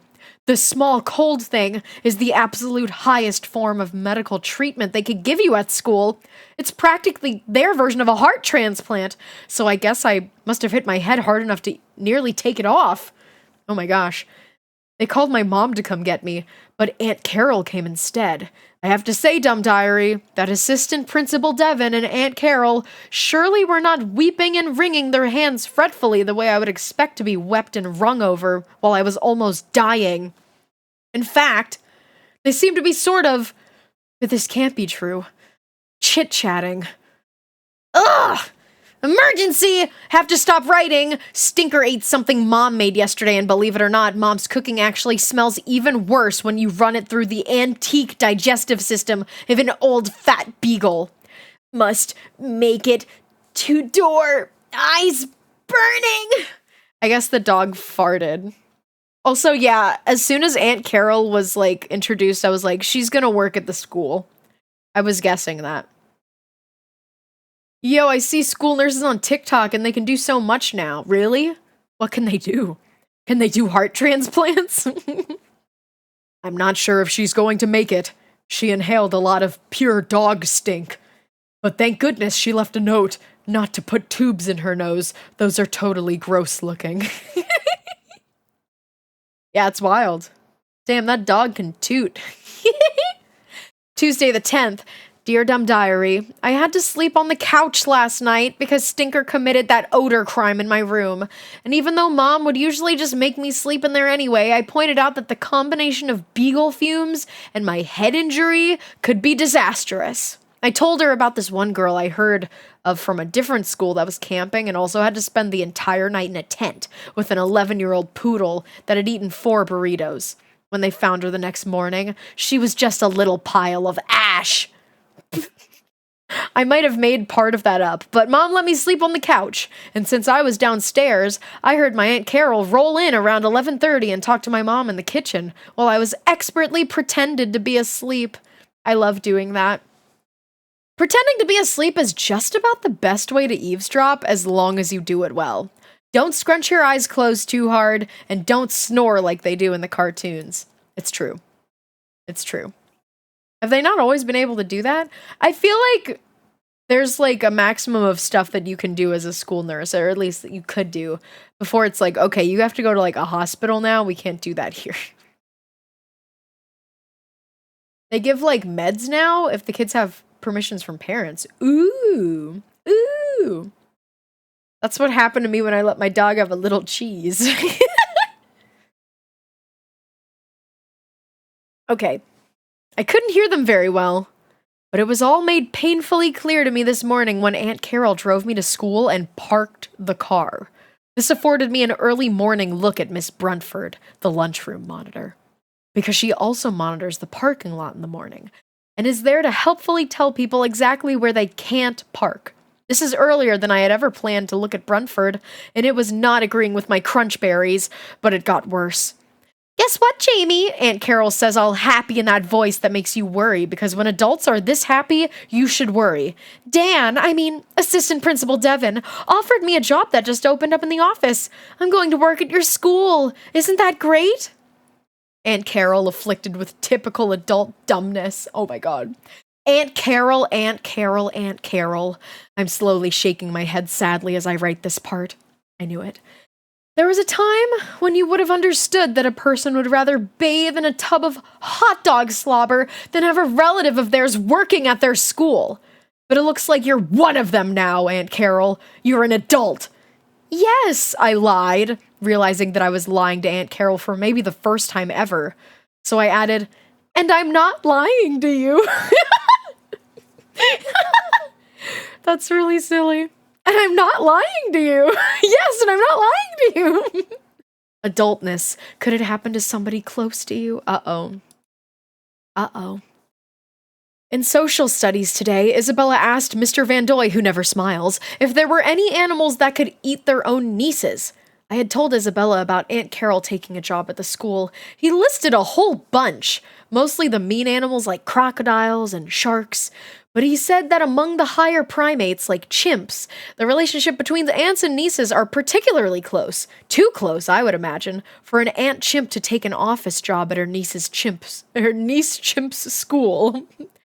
Poor Aunt Carol, again with the sad, sad head shaking. She's not even a monkey anymore. She's not even a monkey anymore, y'all.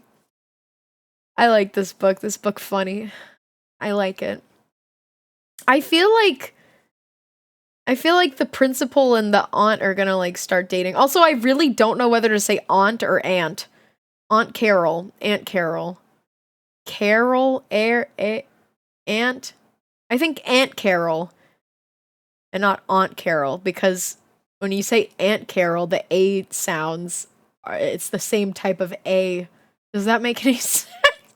I say aunt because it's spelled with a U. Yeah. I was raised saying aunt, but aunt is like, if you say aunt, it's like, okay, well, is it the bug or is it like the family member? But if you say aunt, then you can't really confuse that with anything else. But I might just be saying Aunt Carol because it makes more sense in my brain. She said his first name. They're gonna get married. I'm gonna drink water. Yeah, I think they're gonna end up dating.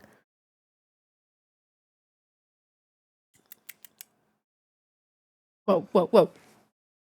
Okay, it's Wednesday. Aunt Carol. Aunt emoji. Wednesday the 11th. Dear Dumb Diary. Isabella asked me today how Assistant Principal Devin had punished me on Monday. Isabella has already demonstrated that she is a reteller, so I had to make her believe I was punished. Because Isabella has mean older brothers, she is an expert on lying. Once, Isabella had convinced a lunch lady that she had been diagnosed with a cake deficiency by her doctor and was medically entitled to an extra dessert. That's awesome. This may not sound like much, but lunch ladies are very sharp, especially in the extra dessert department. And talking one out of cake? Wait, what? Talking one out of cake. Oh, I see. I thought it meant one out of cake like it was a fraction. One over cake. Talking one out of cake is the type of thing people write folk songs about, so I said right back to her, what do you think he did? See, by doing this, I got Isabella to sort of tell me the lie she would believe. Detention? She said. Yep, I said. I got detention. Haha! Fooled you, Isabella! Thursday the 12th. Dear Dumb Diary. Okay. You cannot fool Isabella that easily. I must have sounded a little too happy, or too sad, or that lie detector she has built into her butt was going off, so she did not buy it. And she retold again. A third time? A third time. And again, I was sent down to see Assistant Principal Devon, and now, even worse, my Aunt Carol would be there. But the office was unlike any office I had ever been in.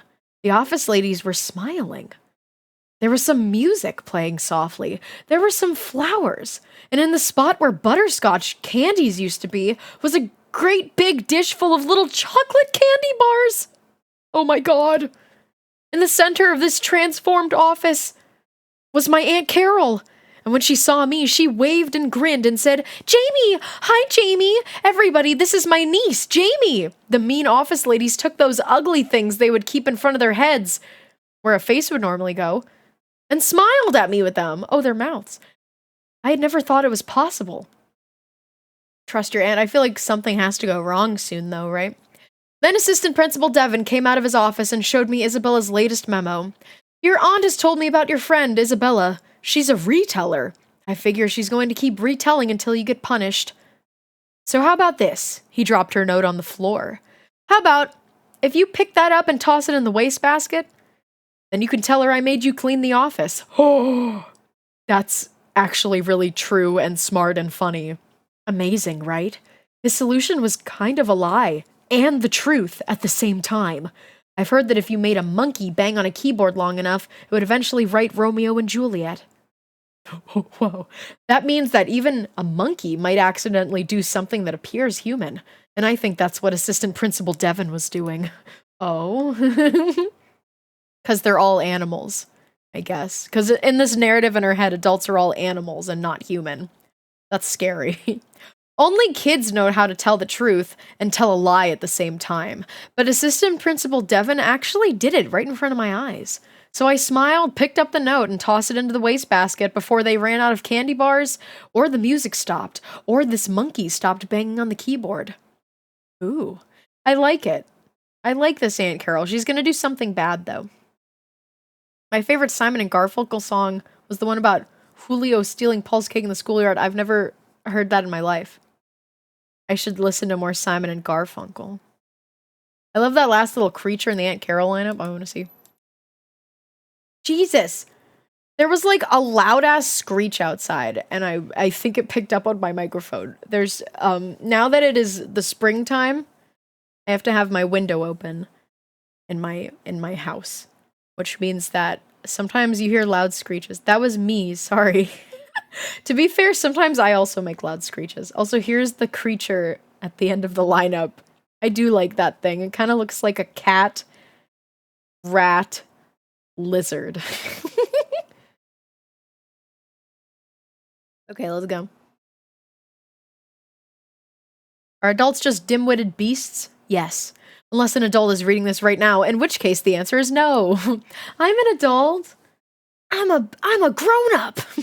Whoa, it's Friday the 13th. Ooh, it's Friday the 13th. Dear Dumb Diary, let's see if something scary happens on this day. Mom said that Aunt Carol is going to have a few people over in a couple weeks. Mom called it a party, of course, since adults are not fully formed human beings, and it's not a real party. What? I don't know what she's on about. I hate this kid. Aunt Carol was talking to Mom about some big date night. It's gotta be Assistant Principal Devon. Which was so gross to listen to that all it was I could do... Wait, what? It was so gross to listen to that, it was all I could do to keep eavesdropping. Okay, but they stopped talking when they discovered me casually crouching outside the kitchen. And they would not tell me whom this big gross date was with. Can't you figure it out, Jamie Kelly? Did you know we won't have a Friday the 13th until September? Wow. September. I'm checking it. I'm checking it. We have a lot of Saturday the 13th. Yep, there's September. I see it. I love when Friday the 13th is in October. That just feels right, you know? But September, that's pretty good too. My uncle was born on October, Friday the 13th. Yes, that's the best one. Oops. No. I want to go back. Stop. Okay. Aunt Carol is attractive enough to be a bank teller, but she is almost as old as my mom, so her date would be with somebody who is A, more attractive than she is, but dumber. B, less attractive than she is, but funnier. C, the exact same level of attractiveness, but shorter. Or D, the owner of a hot car. Since I can't rely on Stinker to help me when I need him, I secretly fed him a can of beans at dinner so that he could again stink up my room in time for me to sleep on the couch. Now all I have to do is wait until the beagle lets one fly. And remember to be careful where I stand. We won't have a Thursday the 20th until June? What is so big and epic about Thursday the 20th? Thursday the 20th? It's not a 420 joke, is it? It's a Simpsons joke. Oh. I have to go watch all of The Simpsons. I have seen like the first like 7 seasons of The Simpsons. I kind of binge watched it though, so I forgot. There's a rapper from The Simpsons named Thursday the 20th. It's a cool name. Next! Saturday the 14th. Okay, nothing really that bad happened on Friday the 13th. Dear Dumb Diary, seriously, how selfish do you have to be to withhold your odor from somebody? Stinker stubbornly refused to gas me last night. So I couldn't be down on the couch when Aunt Carol came home to eavesdrop about her date. Mom and Aunt Carol left early to go shopping for Mom's appetizer stuff. My mom is an awful cook, and everybody knows it. My family, my friends, the paramedics who had to come and save Dad from a lasagna once. But what some people don't know is that she can make appetizers, and she loves to demonstrate her skills to people. And not just those little cocktail weenies or frozen pizza rolls. Frozen pizza rolls. She makes fantastically delicious little tiny things that people can hardly believe she made. It's like Mom would be a great cook if she only had to prepare meals for Barbies. So it's not appetizers, just like a tiny food. Oh, I would fuck up some pigs in blankets right now. She'll be on full alert to keep us out of them. Especially Stinker, who has been known to bite guests in the thigh to make them drop one. Since Mom was gone, Dad decided to get a jump on the projects he doesn't finish on Sunday by not finishing them today. Oh, good. I called Isabella to come over and watch the educational channels, but she was shopping with her mom. Dad's projects today: try to find hammer, try to fix wobbly table leg, try to teach neighbors 40 new swear words. That's a Homer Simpson moment. That's a Homer Simpson dough moment. Dude, I want pigs in a blanket. Dude, I want pigs in a blanket. Next time I go shopping, I should get like some dough. And some little piggies in a blanket. I should make them myself. Are her and Isabella even friends? No. Yes, I don't know. I think that they are friends, but they shouldn't be. They seem like they have an understanding of each other, and I guess that's what friendship is all about. But they don't seem friendly. They're not friendly, but they are friends. Final answer. Sunday the 15th. Dear Dumb Diary, Aunt Carol and I hung around a little today, and it was cool because I felt that we were once again as close as those aunt and niece chimpanzees without any butt problems that Van Doy has us studying. We walked down by the park, and there were some guys there that were about her age. I think those guys are checking me out, she said, which was cute, you might think, but as she is my aunt, it all felt fairly sickening. I don't think I ever thought of Aunt Carol as being somebody that the guys would check out. I didn't think anybody that old was checking out anything, except maybe books from the library on subjects like trying to live with those humongous moles on your back. Oh no. She hates the elderly, and by the elderly, I mean anyone over the age of 30. It's not fair. 30-year-olds are hot, and so are 40-year-olds, and so are 50-year-olds, and honestly, so are some 60-year-olds. Maybe after that, I'll be like, nah, it's fine. 70, I mean, it depends on how you look when you're 70. There's some hot 70-year-olds. Mm-hmm. Yeah, anyone older than her is elderly. Warning, adults get mad if you play dot to dot on their deformities. Oh my god. Jamie Kelly's ageist arc. She's always been in this arc. That's just being a middle schooler, I guess. When I was a kid, I used to think that I would never be 10 years old. A double digit. The big 1-0. That's what I said when I turned 10 all those years ago. But then it happened. I turned 10. And I realized that 10 wasn't that old. Sure, getting around was a little harder, going upstairs and stuff like that, but I still felt like a 9-year-old on the inside. This is so stupid. I wonder how old you are when people start checking you out. I wonder how old you are when they stop checking you out. I wonder if they really were checking her out, or maybe she was checking them out. More than that, I wonder exactly how you perform a checking out, and how you receive one. I'm going to make Stinker check me out and try to see how I look in the mirror when he does it. Shut up.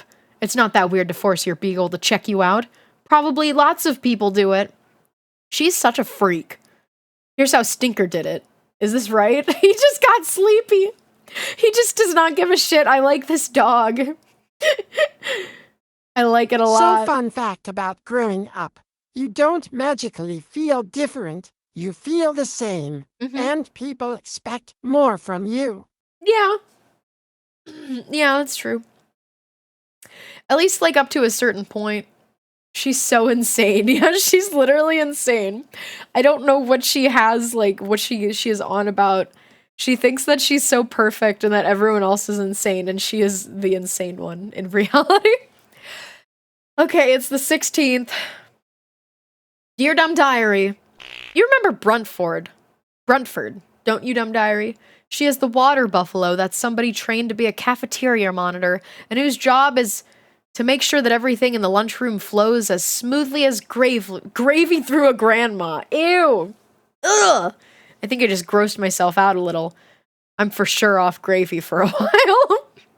Okay, that was the absolute last time I will ever use that description. Good, because I didn't like that either. I did not like it. Literally every time my grandma calls me. My grandma called me while I was on stream. Like last week. If you were there, you remember. I didn't pick up or anything. I was just like, oh, my grandma's trying to call me. Oopsie. And I called her back. And she was like, oh, Jules, can you call me tomorrow? Because I ate something and it's just not agreeing with me, and when I eat something that doesn't agree with me, I just my body does a purge. My body just does a purge. And I was like, yes, it's okay. I can call you tomorrow. It's okay. And she was like, yes. She continues on, even though I'm already like, it's okay. I can call you back tomorrow. She's like, yes. I've had the diarrhea all day. I've had the diarrhea all day. She always calls it the diarrhea. I've had the diarrhea all day. And at that point, I'm trying not to laugh, and I'm like, I hope you feel better. I'll call you tomorrow. I hope you feel better. I love you. All right. Anyway, it was your basic lunch scene. Me and Izzy was in the hizzy, which means that I was there with Isabella. Although I'm not sure if it's cool for me to talk that way, but I like to do it, so I only do it privately here in the old Dumb Diary, because it takes a lot of time to recover from a crime against coolness. Yeah, that's Dizzy, Coazzle, Tyrizzle, Asorazy, Rizzle, Rexel. Yeah, that is uncool. It's good that she's only doing this in her diary. Wow, who is this hot woman holding puppies? Sheesh.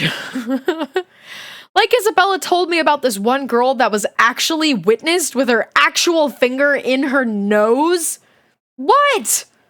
What the fuck is so bad about that? I don't get it. Look, I think that everybody puts a finger in his or her nose sometime, and what a finger and a nose do voluntarily in private is nobody's business. But Isabella says that even though this girl was beautiful, she was not beautiful enough to publicly commit the third worst known finger Jules, crime in public. Padya wants you to pick your nose. That's pretty gross. In public? Well, get to digging. My reputation will be ruined. Don't even ask me about 1 and 2. And 30 years later, she was in prison for stealing a car. You'd probably have to be a movie star holding 2 puppies to get away with finger crime number 3. Am I a movie star holding 2 puppies? Because I'm about to get away with picking my nose.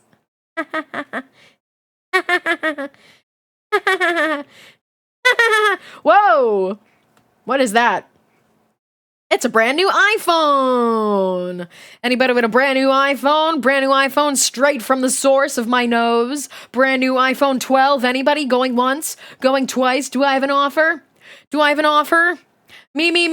I'm gonna want to see an offer from you. I'm gonna need to see an offer from you. No. What, are you like more of an Android person? Android person? Time out. You're going to where all the worst sheeps go. The laundry basket. Pretentiosaurus says it's because third worst known finger crime. No! Throw her in a chamber. No! 3 pennies! $1 is more than 3 pennies. Tabaxi, I see $1. I see 100. I don't know if it's $100, 100 pennies. 50 sheep coins. 50 sheep coins. That is not real. That doesn't exist. Anybody right now? We have $1. $1. Do I hear $2? Do I hear $2 for this shitty little iPhone? $1.50. $1.50 going once. Going twice. Wait, I kind of fucked this up. Wait a second. Oh my god. I'm going once. Going twice. I'm being scammed. $1.80. Whoa. $3. I'll give you half of a sandwich and 3 rubber bands. That's cooler than $3, I think. All right, sold the ruts for wait, just a half of a sandwich. Well, I already said sold. I already said sold. Where are you?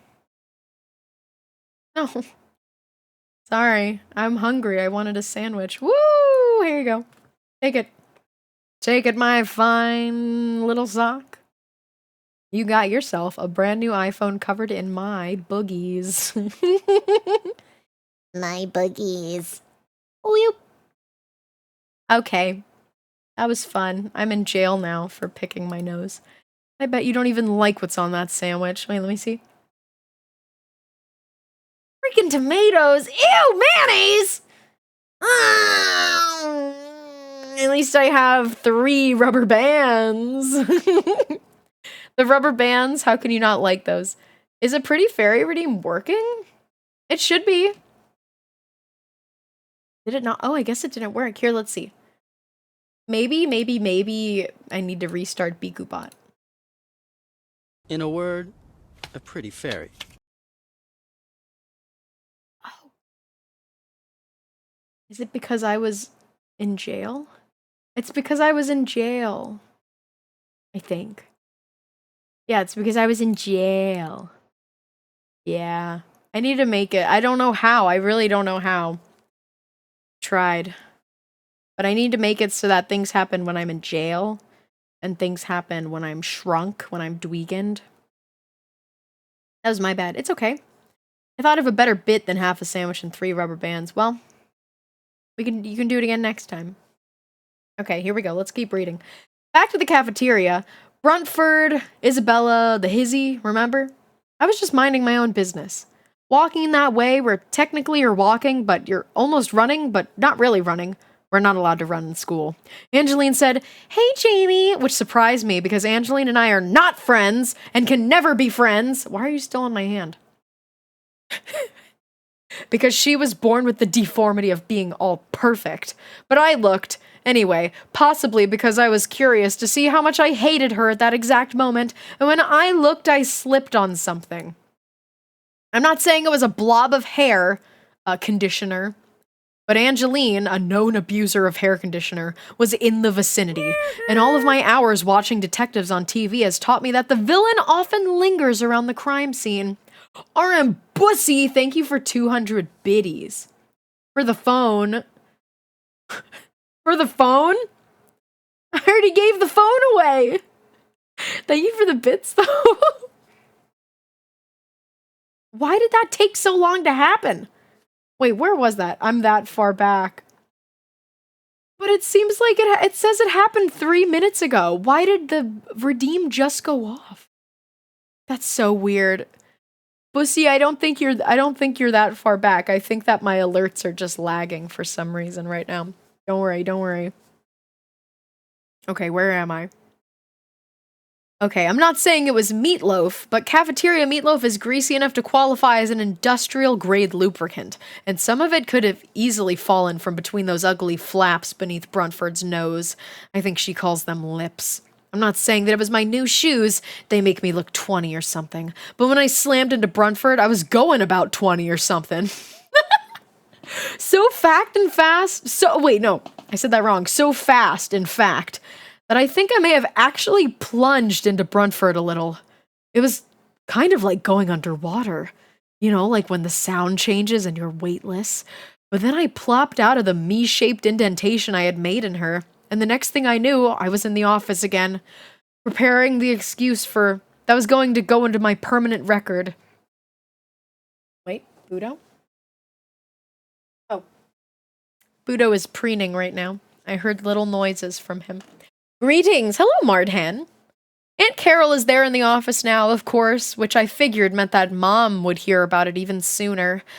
I could imagine the scene pretty clearly. She'd be all, Jamie smashed into Bruntford today and got stuck in her a little, and it's one of those main things that indicates that she will probably steal cars and go to prison someday. Also, it's going to cost a lot of money to get the indentation smoothed out of Bruntford. But that's not what happened! All Aunt Carol did was read the note that Bruntford had given me, smile, and say, slow down, hotshot, and then she threw it in the trash! Just like that! The offense had been erased! Almost like a miracle. Well, there's an ad happening right now. I think I'll use this time to drink some water. Yum, yum, yum, yum, yum, yum. So maybe it's a good thing that Aunt Carol's working at the office. I think her luck is going to change at some point. It can't be this good forever.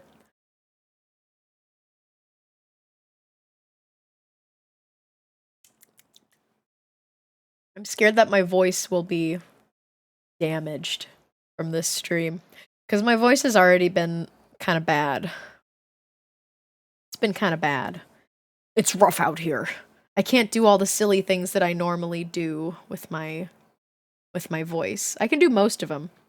But there's some things I can't do right now. And so when I remembered, oh yeah, I have to read an entire book out loud today. When I remembered that, I said, uh-oh. This is not good. Hopefully I'll be okay, though. I hope you guys appreciate me. Because we have to do our theme park stream on Thursday. Yes. I'm going to be talking a lot for that one, too. Yippee! Yay, we do. Appreciate the effort. I appreciate you so much. Thank you. Thank you. Well, we'll continue reading when the fellas get back from the ad, I guess. How sweet of me.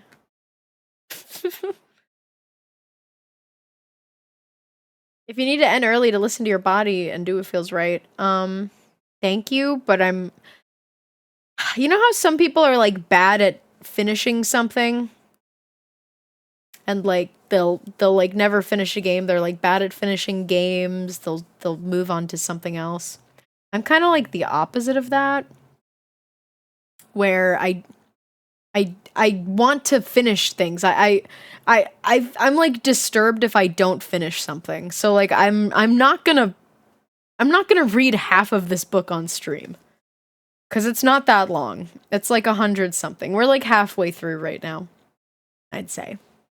Welcome back from the ad. I forgot to mention I switched from lurking because Stardew to lurking because I'm knitting. Ooh. Have fun knitting. This has been nice and I appreciate it more than a lot. Oh, thank you. I hope you're all having fun. Fun, fun, fun. I still haven't finished Brave Fencer Musashi. It's been 20 years. I swear I'll get back to it. What is Brave Fencer Musashi? Is it like a manga or a video game? Sounds cool. Okay, don't you have to tell Assistant Principal Devin? I whispered, as I knew we were doing crime. I'll tell him, it's fine, don't worry, she said, and she winked the same wink that Mom winks when she's going to make something magically disappear before Dad finds out. Like the time I used his electric Take a razor to quick make little chihuahuas out of my stretch stuffed break animals. For the Crindos. Yes. Pretty please. Woo! Woo woo! Woo! Woo! Oh my god. You were crocheting. You made a froggy boy and look at, oh, I'm gonna look at him right now. Oh, I'm looking at that froggy boy right now. Oh my god.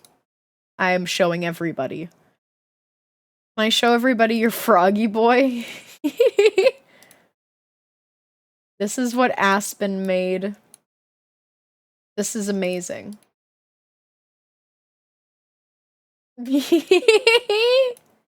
I love it. It's so cute. I love their big arms and their big hands.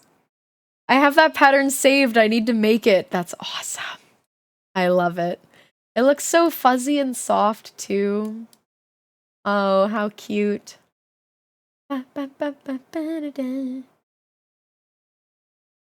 He's dancing to the music. Odd watchers, just imagine the music.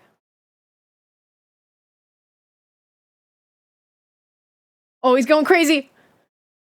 Oh, he's fucking it up. And just like that, he's gone. He danced so good. 23 out of 28. Wait, what? 23 out of 28, what? 28 out of 23, what? I was assuming it was Bob like Angeline watches. mentions, She's but out of playing 28. Nickelback in the background. No, I'm not. Also, Coffee Kindred, wait, is it your birthday? Are you the one who had a birthday today? Let me check. It is your birthday, isn't it? You're watching your stream on my birthday? Usually I'd have my birthday videos to play for you, but now I'm just gonna come up with a birthday song for you on the spot. Coffee, it's your birthday. Coffee, it's your birthday. Hope you're having a good day watching my stream. But I hope you do something more special than that, because my streams aren't that special anyway, so eat a cake or something yummy. Yahoo. Good song. That wasn't really a song, I was just kind of talking to a beat. That means I was rapping.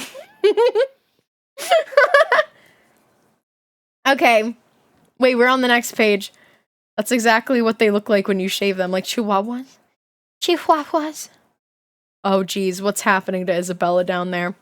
I thought about this all day, my aunt's power to make teachers' notes vanish, and I decided to never, ever, ever reveal it to Isabella. If Isabella knew that I had this awesome ability, there is no telling what she might do. For her own good, and that of humanity, I do hereby swear to never tell any of this to Isabella. Tuesday the 17th. Deardum Diary. I told Isabella all of it. I know. I may have said that I might not tell her, but I couldn't hold out any longer. And it was the right thing to do because I really don't think that she'll ever try to take advantage of it because all she did was smile a little and then mutter something and twist her hands together. And that does not necessarily mean anything sinister. That can't be true. I've seen Isabella's baby pictures. She was born in this position. Second prettiest girl in the state. 23 pure Angelines, but add 5 pseudo mentions. Ooh, okay. Thank you. I do appreciate the pseudo mentions, because I think they're important too. At lunch today, while Isabella and I were discussing just who at our school should be crated up and dropped away on a far, far away... wait, sorry, I missed a word. on an island far, far away. Angeline, who coincidentally was the first one we had crated up, squirmed over to me and did that thing where somebody grabs you by the shoulders and makes little stampy stomps and shakes their head around and squeals those happy, giggly, shrill sounds that makes puppies pee. You sort of feel like you've been playfully mauled by a really adorable grizzly. I don't know what this maneuver is called, but until you've had Angeline commit it against you, you probably don't realize that it could easily kill a person who is not prepared for it. Homicide by happiness? Giggleside? Dude, she's in love. Shake, shake, shake, shake. Shake, shake, shake, shake, shake. She's whipping her around. She's giggling. She's squealing. She's doing her stampy, stampy stamps. Bombastic side eye. Fortunately, but with no explanation, Angeline released me and ran off just like that. I wondered if I could tell on her for it. I mean, she did get her hair all over me. Assault with a fragrant weapon, maybe?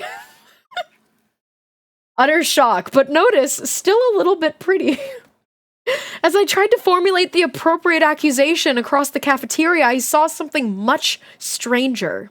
I saw Aunt Carol talking to Miss Bruntford. This alone would have been cause for alarm, but then I saw Bruntford attempt to execute what I truly think may have been. Giggleside! What is happening? With the shaking and the whipping and the squealing and the stampy stamps. Is that even possible? Angeline, of course, is as weightless as a fairy, and her lustrous hair lustrously lusters all over the place in slow motion, but Bruntford clearly does not have that relationship with the Earth's gravity. Bruntford may have even had her own personal gravity. I would not be surprised to one day see a normal-sized cafeteria monitor in orbit around Bruntford. Stop. She's being, like, playfully fatphobic, and, like, I don't like it. But the writing is too funny, and I can't help but giggle at it. There's very funny metaphors, and I can't help but appreciate funny writing. But she is being so mean, as she always is. But it was clear. Bruntford attempted the little tiny stamps. She tried flipping her head back and forth a little. She even made a squealy sound to make puppies pee, but coming out of her, I think it was directed more at jackal puppies. This was Giggleside, and she was committing it against my Aunt Carol. Was she imitating human behavior the way a giant chimp in an ugly dress might? Oh my god. Mr. Van Doy did say that animals sometimes imitate human beings. God, she's so fatphobic, but it's fitting for a middle schooler. Yeah. Very, very true.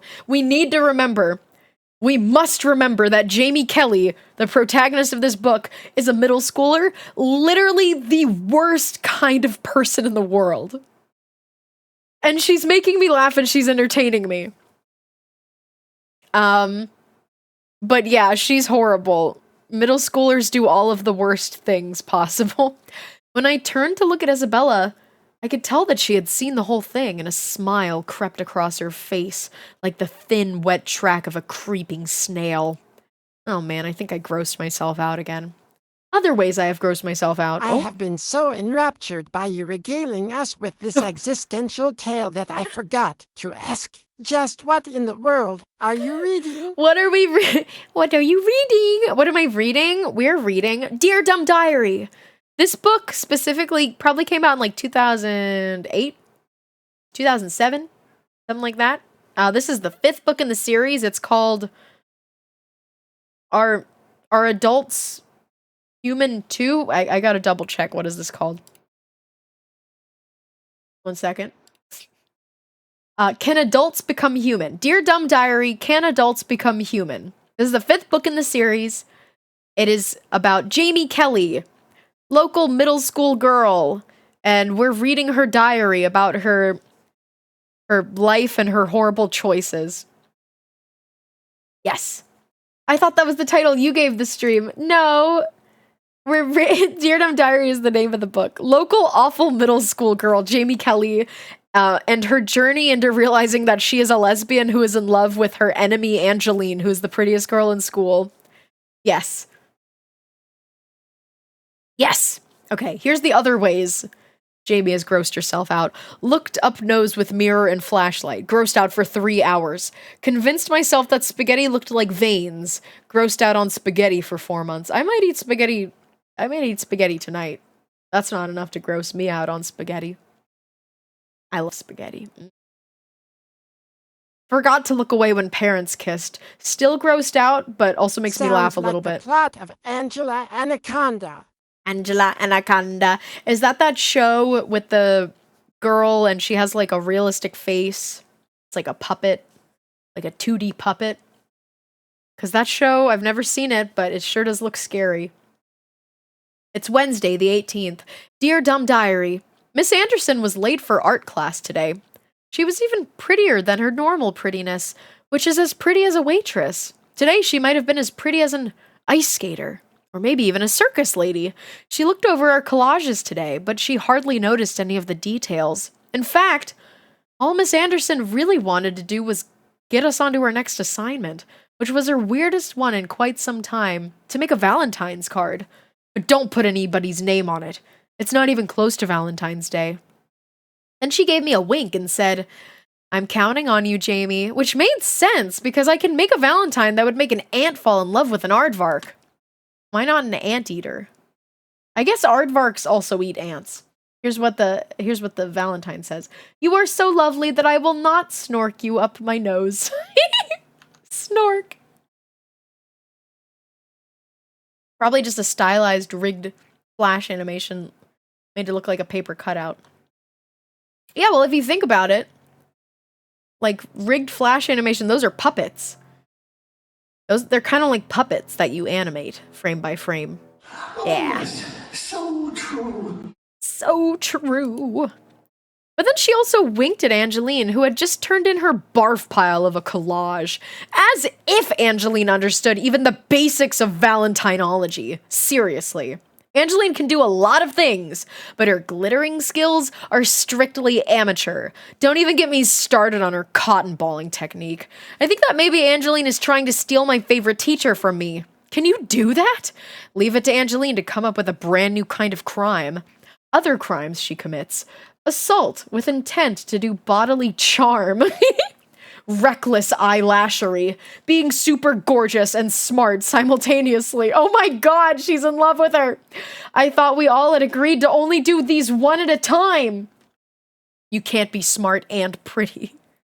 My guy, she is so in love. She's so in love. It's silly. Isabella apologized for retelling the second time, which would make it retelling. I know it was a sincere apology this time, because I know she sincerely wants to take advantage of Aunt Carol's ability to make teacher notes sincerely disappear. She also admitted to me that she was sincerely jealous of my shoes. They make me look 20 or something. At first, she thought they were ugly, but when she realized how much I liked them, she decided she loved/resented them as well. So she even bought a pair when she was at the mall with her mom. Wasn't that nice of her? We should cut her some slack. Going without sugar is really hard on Isabella. Yesterday, she even tried making an Oreo out of a couple crackers and some toothpaste. Jamie Kelly, the sapphic girl failure. Yep. Isn't that awesome? Dude, I have done... Budo's here. I've done really brutal things to try to eat a sweet treat. When I also had no sweets in my house, like when I was younger. And I lived with my mom. Hi, Budo. Did you hear Budo? He went, Weeper. Hi. I've already told this story on stream before, but we used to have like chocolate milk. So I would drink my milk every night for dinner. So, and that was kind of the only like chocolate I got to have or any kind of sweet. So what I would do when my mom wasn't home was I would pour a bunch of chocolate syrup into a small paper cup and I would put it in the freezer for like 30 minutes or an hour until it froze. And then I would take it out and it would kind of look like a piece of chocolate. And then I would eat that. That's innovative. Yeah, I'm so smart. I've always been a little innovator. But that's just what I had to fucking do. I mean, hey. If it works, yeah, it's what I had to do. Aunt Carol wasn't at dinner tonight. When I asked Mom what was up, she said, nothing. But she said in that real fast way that lets you know that she was waiting for you to ask. She said that Aunt Carol was out on a date again. Oops. That was Budo. Budo, what did you do?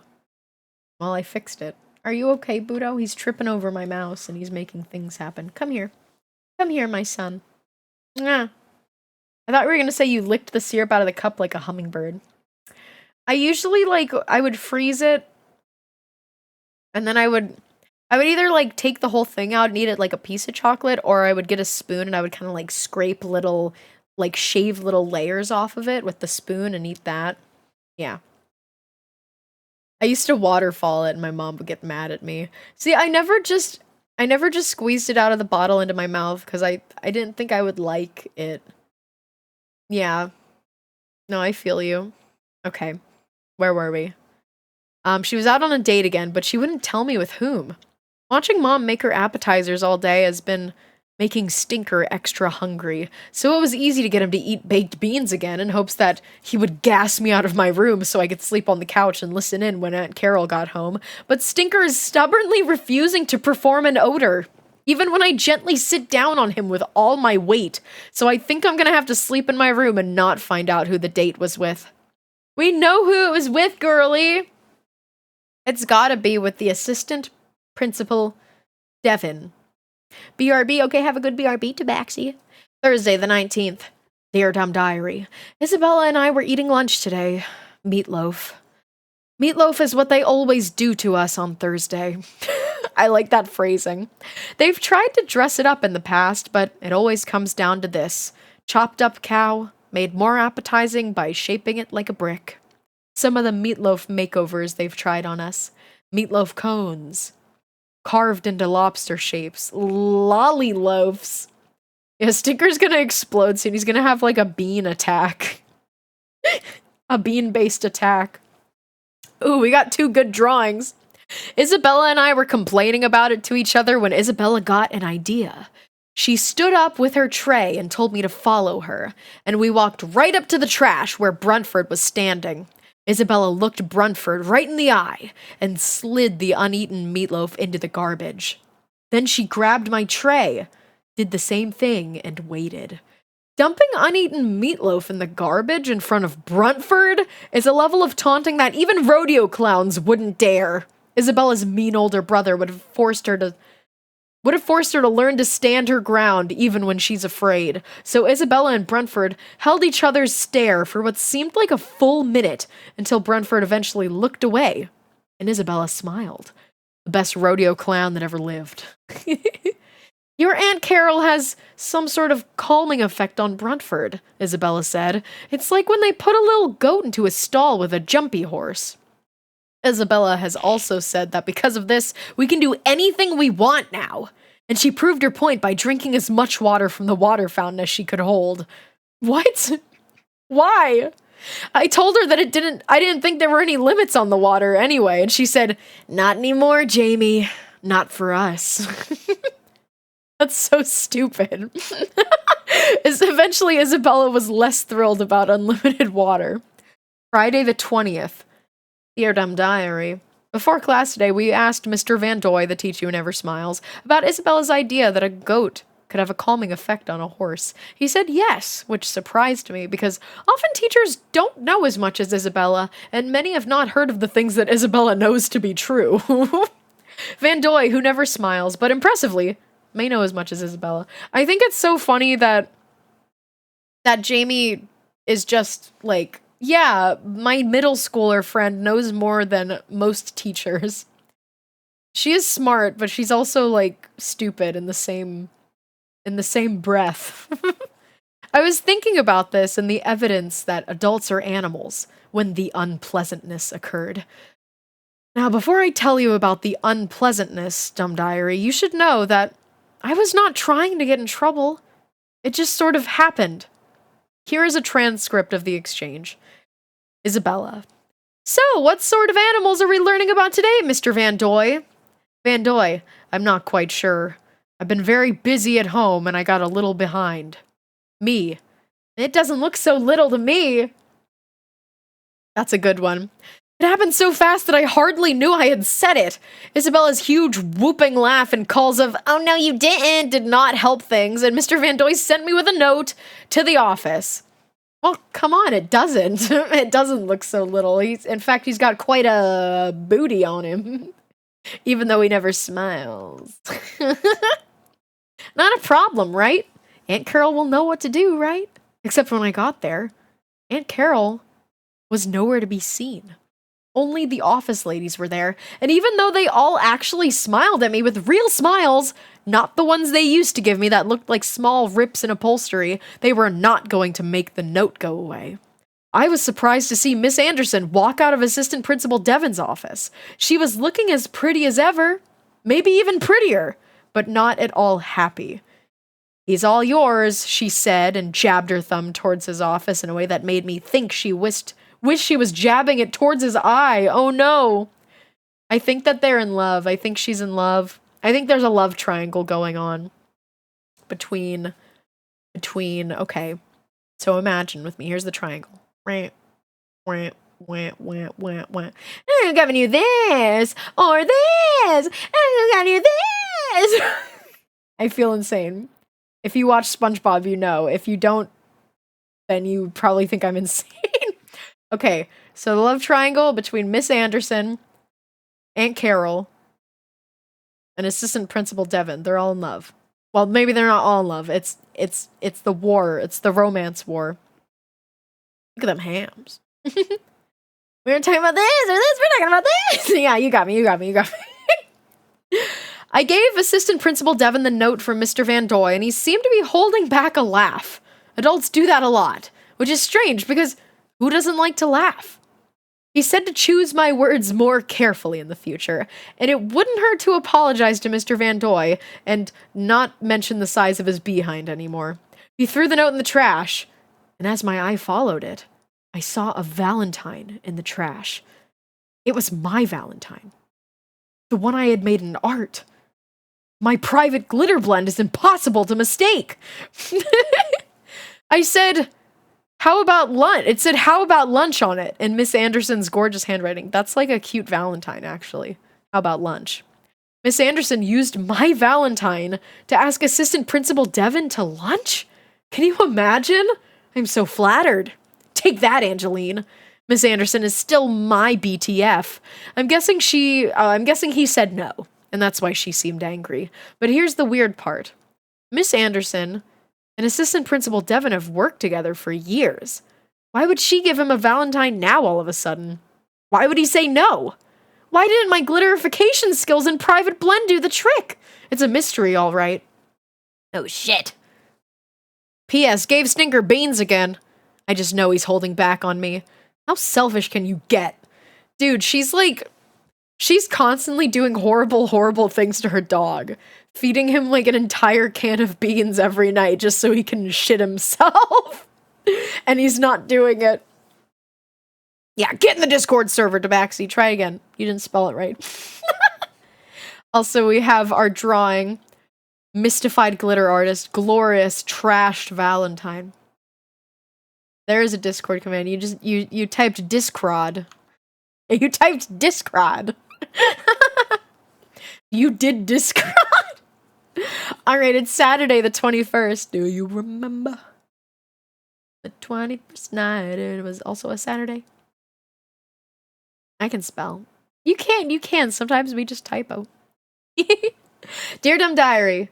Mom says that since Aunt Carol is having her little party at her house next Friday, and my room is where they throw everybody's coats, I should start cleaning my room now. The process usually takes about 5 days.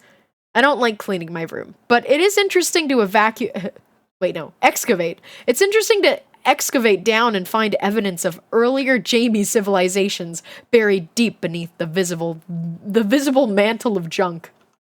God, that's a hard sentence. Dirty clothes, recent magazines. And then under that we have rejected shoe deposit and layers of hobbies I was interested in for about 2 minutes.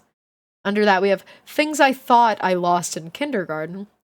Under that, my old baby bottles and teething toys, then compost, then fossils, then oil. We struck oil, boys! We struck oil! Sunday the 22nd. Dude, I have to burp. Also, Aunt Carol, she's hot. The way that women are drawn in this book have affected me since I was a child. They draw them so beautifully. Rope. What happened? No, I'll read it. Wait a minute. Beans every night and the dog isn't reacting. Oh no, that's a time bomb. And when it finally does, no one will be safe. No one will be safe. I agree. She is. Yeah. Aunt Carol's got it going on. Sheesh. Sheesh. Dear Dumb Diary, Aunt Carol and I hung around today for a while. We talked about her job, which she says she loves. She says she loves the school and the people she works with, and me and the people she works with, and the whole wide world and the people she works with.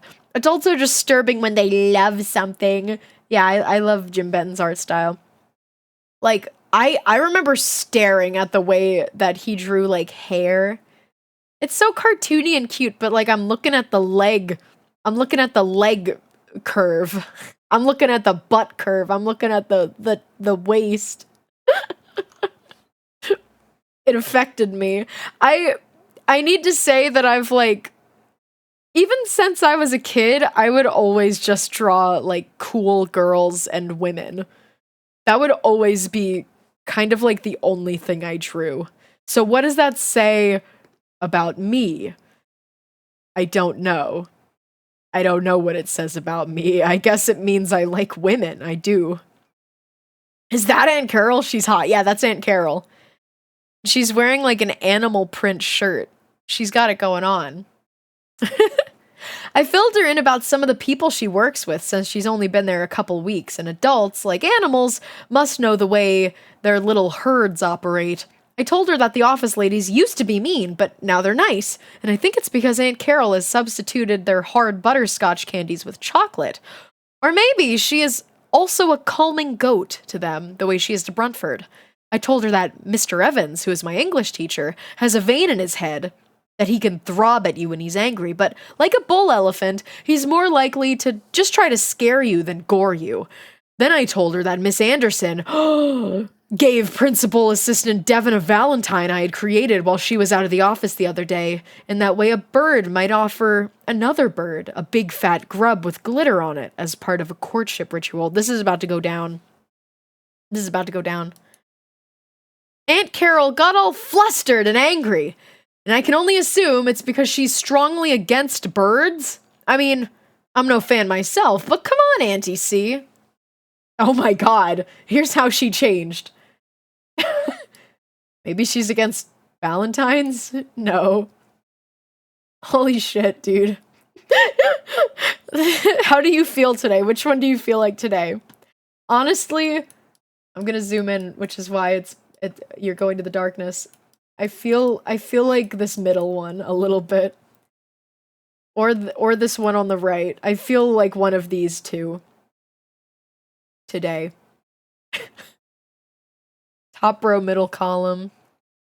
Yeah. Hello, Spillover. Welcome in. I'm gonna drink Wawa. 4 or 5 for me. Oh no, I hope nobody's feeling all the way on the bottom. There's no times like Valentine's. Middle left. Okay, good. As long as no one is bottom row. Second row to the left. Okay, good. There's no time like Valentine's. Valentine's Day is over. It was fun, though. It'll always loop around. Middle left. Okay, good. No one has also said middle right. That's good. Good. Monday the 23rd. Dear Dumb Diary, Aunt Carol drove me to school today, and Bruntford was out patrolling the parking lot the way she does when she's not patrolling the lunchroom. Aunt Carol stopped and talked to her while I went to school. This isn't the first time I've seen them talking. I can only assume that Bruntford was telling her to park somewhere else or finish her meatloaf or some other dumb Bruntford thing like that. Jamie, like, is not someone who knows anything. that, like, she is so self-centered. She's like, oh, they must just be talking about, like, you know, shit that has to do with me. Or, like, shit that I know about. It's like, obviously they're, like, talking about the principal. And they're girly girl talking. Anyway. Bye, Tabaxi. Have fun with your Baldur's Gay and friends. Brentford also prowls the school parking lot. Or is this called skulking? Yeah, she doesn't know things. Later that day, Angeline did it again. Giggleside. The stamping, the flailing, the puppy pee squeals. The glasses! She slipped! Your aunt, she was mad at first, but this Friday! I'm not exaggerating the number of exclamation points here, and all I could do was try to defend myself from getting strangled by Angeline's mop of flawless, silken, golden, silky hair in the way you might have had to wrestle a massive octopus that smelled like green apple shampoo. Why is Angeline doing this? I could have been maimed by a flying exclamation point. Girl. Okay, she slipped. Your aunt. She was mad at first, but this Friday. Yeah, yeah, she's very in love with this girl. So, I mean, the glasses, she slipped. Your aunt. So, like, I guess the first part is about the old office lady. She was mad at first, but this Friday. What about... Okay, I don't know. Something's gonna happen this Friday. Something with this whole situation. I asked Mom what she thought about Angeline. Why are you asking your mom what she thinks about Angeline? Do you want to get your mother's blessing, girly? But she was concentrating too hard on her precious appetizers and was stepping on Stinker to keep him from jumping up on the table to even hear what I had asked. All she could say was, I like Angeline, she's a nice girl. That was all I needed to hear, to know she had no idea who I was talking about. Mom can fend off up to 3 fat dogs without interrupting their work. Yeah, she wants to see if she's approved. Yeah, she approved! Woo! Tuesday the 24th, Dear Dumb Diary. Isabella got in trouble 8 times today. She kept doing things just bad enough to get sent to Assistant Principal Devon, but not serious enough for the teacher to call the police. Isabella's rap sheet. Told Mrs. Palmer, the science teacher, that biology is the study of everything that is too gross to go into any other ology, and that's why she teaches it. That's mean. Ran in the hallway. Okay, that's normal. Drew unflattering picture of Mr. Evans on the chalkboard, which alone might not have done it, but the hula skirt and coconut bra sure did. And there's more!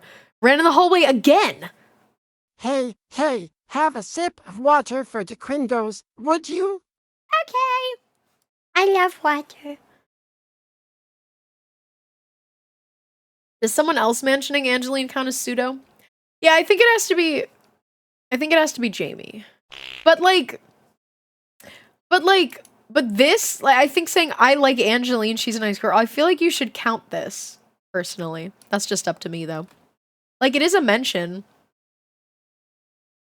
Anyway. Ran the hallway again, reminded math teacher that when microwaves were invented, people no longer needed to make popcorn over a fire. Now we have calculators, so it won't be long before we don't need math teachers either. Told lunch ladies that their macaroni and cheese smelled like the inside of an abandoned chicken coop. Ran in the hallway again, and finally got into an argument with Mr. Dover, our gym teacher, over doing laps. Isabella told him that we're not supposed to run in school. Oh my god. And she ran in the hallway 3 times. Obviously, she was taking advantage of my Aunt Carol's willingness to throw the teacher's notes away, and just wants to see how much she can get away with. I didn't even want to bring it up with Aunt Carol tonight because I'm embarrassed by Isabella. I'll talk to her about it tomorrow and ask her if she can take it down a notch. Isabella is a lamb. I know she'll take it down a notch. No, she won't. Wednesday the 25th. Dear Dumb Diary, notch-wise, Isabella only knows how to go up. I tried to explain to her that she is overmining the natural resource of my Aunt Carol, and if she keeps at it, it's going to dry up. One day, it might not be there when we really need it. Like if we were to put Angeline in a locker and weld it shut accidentally. Recently, I learned how to weld on the internet. Accidentally. Isabella doesn't care. She continued her crime spree throughout the day, and Miss Anderson even personally walked her down to the office one time herself. I told her that if she kept at it, sooner or later she was going to get detention. And for a moment, I think it got to her because she stopped for a second and thought, detention? I wanted to apologize about Isabella to Aunt Carol tonight, but she's out on a date again and Stinker still won't cut one. I tried him on cabbage and broccoli tonight. He can't resist anything because Mom's exquisite appetizers are driving him crazy. He looks like he's starting to inflate a little. What is happening to her dog? He's inexplicably inflating again. Thursday the 26th, Dear Dumb Diary, meatloaf. And not just meatloaf. Also, Angeline was at our table today.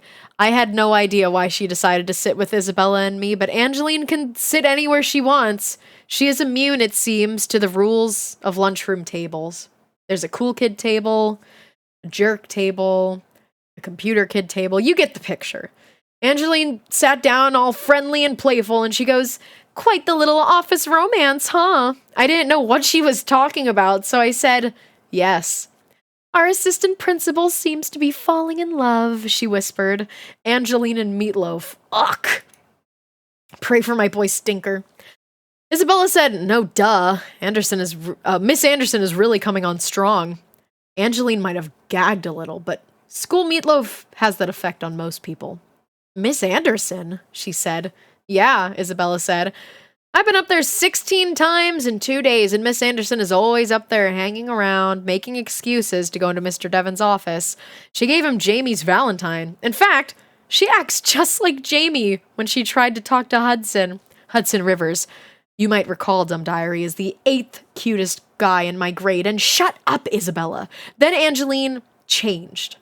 I saw her wide blue eyes narrow. Her perfect nostrils flared into, well, they were still perfect. Oh my god. But they were somewhat less ladylike. And her eternal smile flattened a bit into what must have been called a scowl, but like the scowl of a Care Bear.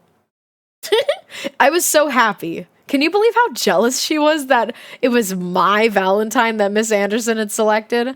I guess you haven't stolen my favorite teacher from me all after all. Wait, all after all. For my favorite teacher from me after all, Angeline. Once again, Jamie is like misunderstanding hugely what is happening here. When I looked up, I realized that Brunford had sidled up. I don't even know how to say that word. Sidled up? I'll just say sidled. Sidled up next to our table. Was she just doing her normal lunch patrol, or was she eavesdropping? She's turning into middle left face.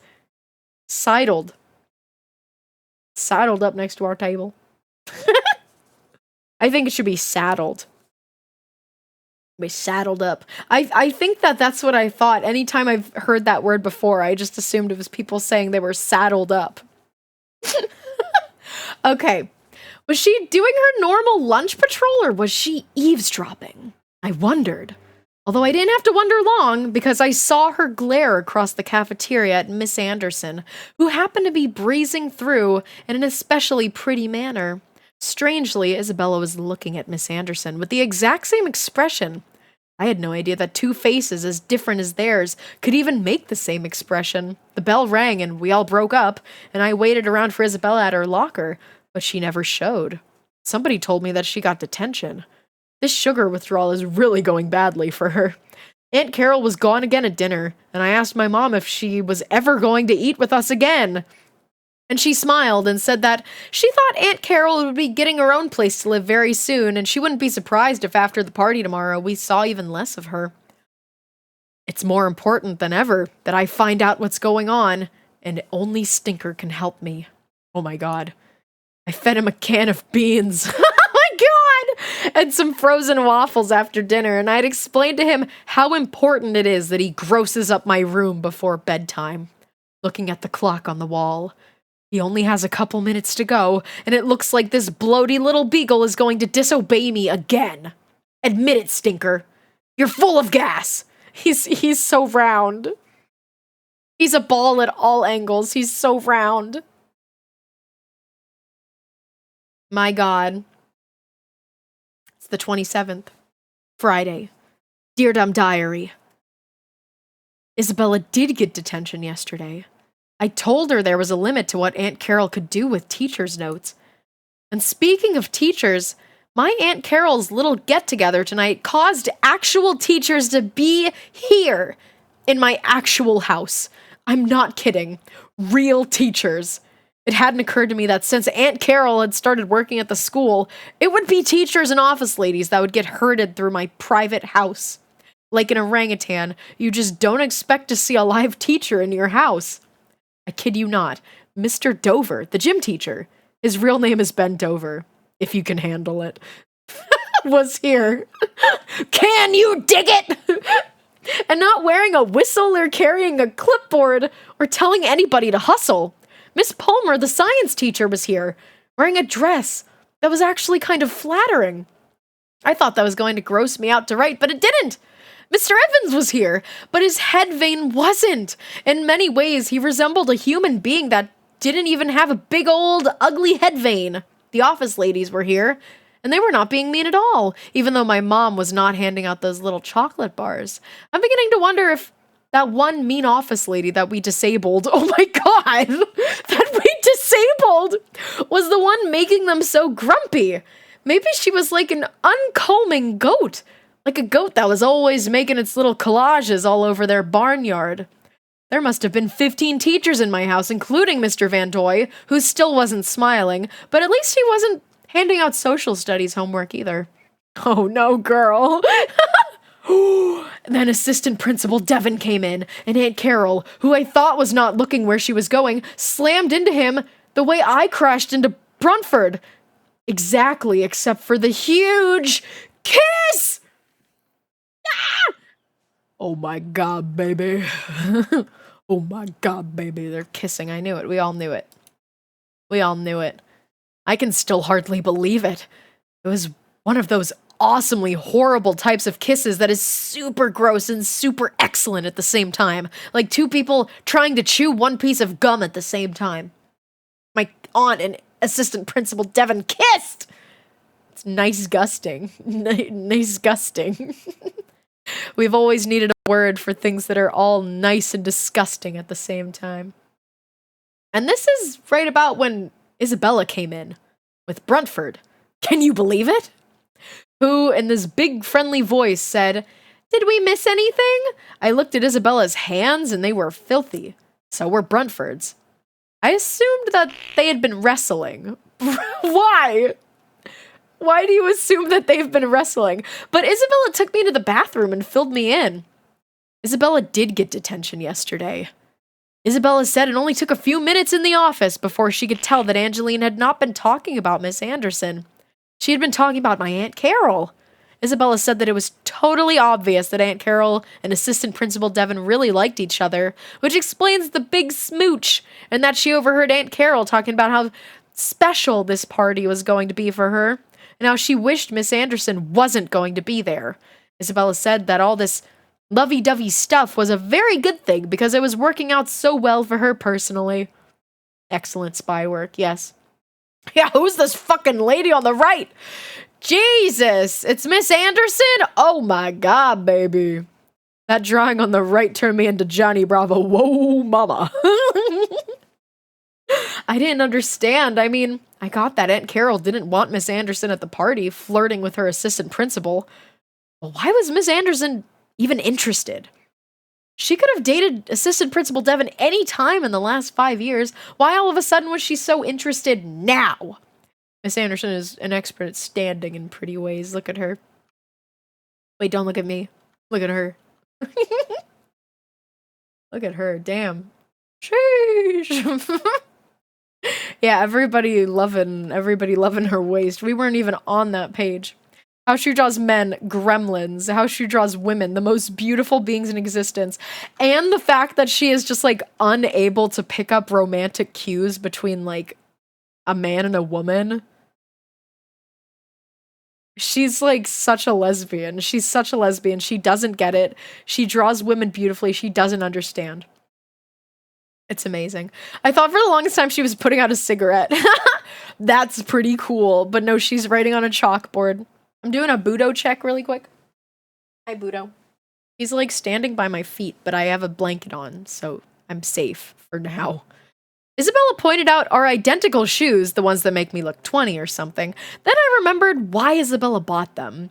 She only bought them because I had them. Miss Anderson was just like Isabella with my shoes, except the assistant principal is my shoes, and Aunt Carol is me, who had the shoes in the first place. Angeline doesn't really have a shoe role here. Anyway, Miss Anderson liked assistant principal Devin because Aunt Carol liked him. Then Isabella confessed why it's working out so well for her personally. She's been getting in trouble on purpose for the candy. That makes sense. Every time she would go to the office, Aunt Carol would throw away the teacher's note, and Isabella would grab a handful of candy. Isabella was doing crime for chocolate. She knew I was right about the detention, but she wasn't trying to avoid it. She was trying to get it. She figured that if she got detention, she could spend an hour or so in there eating as much chocolate as she wanted. But as soon as she fully understood the situation, she needed to make sure that Miss Anderson couldn't break up her endless candy supply, and that meant keeping her out of the picture. Besides, Miss Anderson had rejected her decorated padlock idea in favor of Angeline's collages, and Isabella needed to get even for that as well. Remember? That's how she rolls. Oh man, I want a way to roll. Isabella was not going to give up her chocolate. This is pretty awesome. Oh my god, I think this part is going to be awesome. Because the fact that, like, her and Miss Bruntford came in together with their hands covered in filth. Is this real filth? Well, we'll see. Or is it metaphorical filth? It's probably real.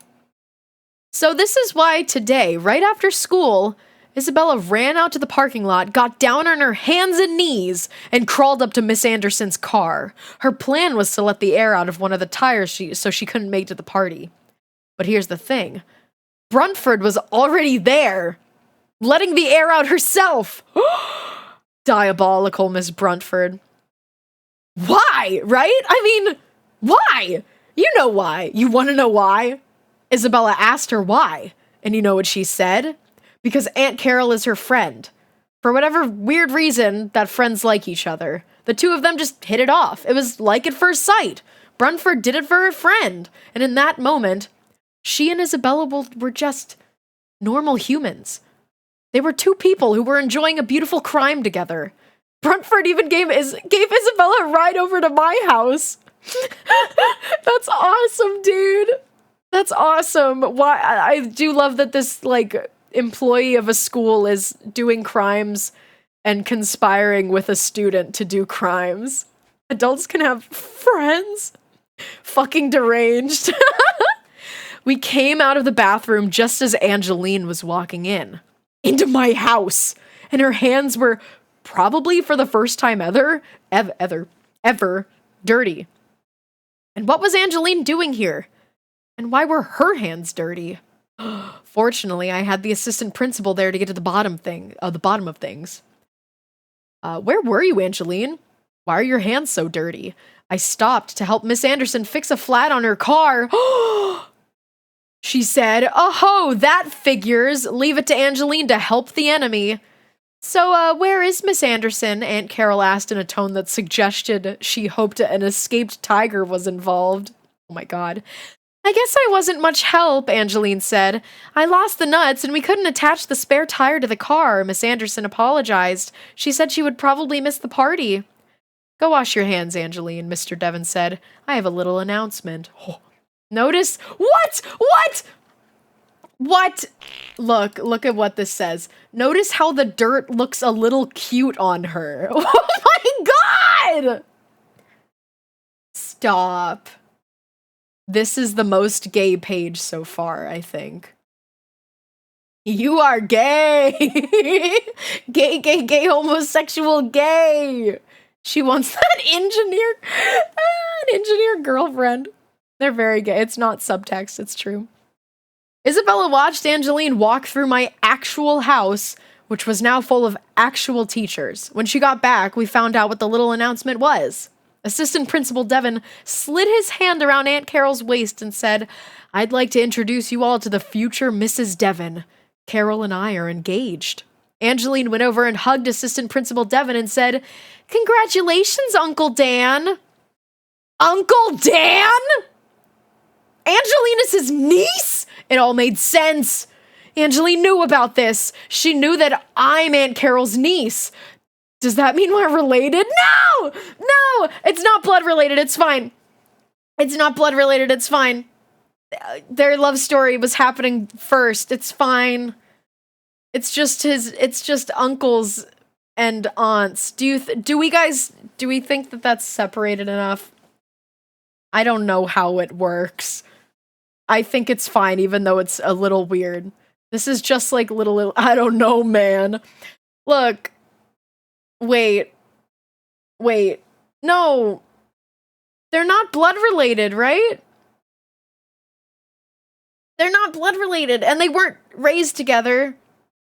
This is some Sailor Moon dub shit. No. Let them be in love. It's so obvious she's in love. This ruins everything. No. They're not related. Yeah, it's a little awkward. Jam Galeen romance was first. They have the supremacy. I agree. Angelina's his niece? It all made sense. Angeline knew about this. She knew that I'm Aunt Carol's niece. Does that mean we're related? At the very least, we're co-nieces. Mom said nothing can get under your skin like a relative. So did Isabella. Angeline and I are now cousins? Second cousins? Something like that. Anyway, Angeline will be my aunt's niece, as I am. Angeline knew all this and was taking some sort of sick delight in it. I just knew it. My mom cried. Brunford attempted giggle side against Isabella, and this time it looked okay for some reason. Like it wasn't weird seeing Brunford happy. The teachers clapped and laughed and raised their glasses. Angeline came and stood next to me, and I think that she may have been doing it just to look clean and lovely and bright in comparison. From this moment on, I would never be able to be the clean and lovely and bright one. At best, all I can hope for is the second filthiest and not the dumbest. It was as though nobody on Earth could fully grasp the tragedy of me being related to Angeline, except maybe Stinker, who chose this exact moment to sum up how I was feeling by walking into the living room and cutting the fart he had been baking for 3 weeks. Oh my god. What? He oinked. He's grunting and he's oinking. And he's farting in front of all of the teachers. We had to run outside and watch through the window as Stinker ate the incredibly delicious appetizers off of everyone's plates. He had planned this all along. I just know it. Nobody was willing to go back into the house. Nobody could have. Well played, Stinker, you pungent skunk hound. I thought Mom was going to totally freak out. She'd been planning this party for so long, and now all of her hard work was disappearing down the gullet of a beagle. But then somebody started laughing, this loud, barking, out-of-control laughter that makes you laugh when you hear it. It was Mr. Van Doy. There was something about a house-clearing dog fart that finally got to him. Dog farts. That's right. That's what makes Van Doy smile and laugh, and made everybody else, including my mom, laugh, which, considering how much time she had spent on her appetizers, was pretty amazing. Oh, that makes me happy. I went over to congratulate my Aunt Carol. My heart wasn't in it, but she was so happy that I almost couldn't bring myself to say something mean about Angeline. But I have a lot of willpower, so I did it anyway. You know, Angeline was trying to help Miss Anderson get to your party today. That's pretty lousy, don't you think? Trying to wreck your special moment, and Aunt Carol just laughed. She said, Jamie, the other day I was over at Dan's house and Angeline changed the oil in my car. That girl knows her way around a wrench. If Angeline lost the nuts, she lost them on purpose. Whoa, why you... Ugh! Stinky sock right in my face! Bones! Ah! She lost those nuts on freaking purpose, bro. See, this is why I like Angeline a lot. Because Angeline can just do something kind of evil, and it's awesome. It's like a humanizing moment for her. Then it had become clear to me, Isabella and Miss Brunford had slowed Miss Anderson down, but Angeline must have seen her changing the tire and knew she'd make it here and spoil this moment for my Aunt Carol. So Angeline pretended to help, And she lost the nuts on purpose. She did it because she knows that Assistant Principal Devin and Aunt Carol belong together. She wasn't mad the other day that Miss Anderson had chosen my Valentine. She was mad that Miss Anderson was butting in. Oh my god. Although I still think she was partially motivated by being able to make me look bad. From now on, I have to make sure that my gruesome little cousin attends all my family functions so that I can carry him around like an accessory. That's gotta help a little. And his various colors of grime go with anything. Did Angeline did this on purpose to get closer to Jamie? Question mark? I don't know. I think that she just loves a good romance story, but I also think that she does like want to get closer to Jamie. I think she wants that too. Eventually, Miss Anderson did stop by. She got a ride from the tow truck guy that came to help her with her car. She talked and giggled with Assistant Principal Devin and Aunt Carol like nothing had ever happened. And since the tow truck guy was a total hottie, Isabella said that Miss Anderson is not going to hold a grudge against us. And let's face it, Isabella is an expert on grudges. I sat down on the porch and watched everybody mingle on the front lawn and laugh. And I remembered when Isabella and I were trying to figure out if adults could become human. And I finally realized that they couldn't. But I also realized that humans can't become adults either. What does that mean? What does that mean? Wait. So everyone is always a kid. Yeah. Yeah, okay, yeah, she's gonna get it. Here's how I see it. We all get mad, we all care about our friends, and we all have a selfish side, but animals have all those things too. The difference is that we humans laugh about stuff, and we laugh like crazy. It was Mr. Van Doy that made me ask the question, can adults become human? And it was Mr. Van Doy that helped me answer it. Here tonight, at my house, everybody was human. There were no adults. Yeah, everybody is human. An adult is, like, real, but also kind of made up. They're not, like, a different species than kids. They're all just humans. Yeah, let her cook. Yeah, let her cook. She's gaining wisdom. So exactly what are adults and where do they come from? I have no idea. But I'm pretty sure that I do not want to go there. Who would have believed that a beagle fart could open your eyes and make them burn at the same time? Thanks for listening, Dumb Diary. Jamie Kelly. Epic. Awesome. Epic and awesome. This rocks. Oh my god. Oh, I'm so excited for the next book. I remember thinking that it was one of my favorites. Yay! We did it! We did it! We did it! We did it! Oh, the ad is happening! Yay! Well, that was awesome. Adulthood is a social construct that distracts us from base human emotions. Yes! Yes! Was this ever made into a TV show? No, but it was made into a horrible movie. A horrible live-action movie. Just horrible. I watched it. It's like made for like 5-year-olds. I'm convinced. The movie's really, really bad. Don't watch the movie.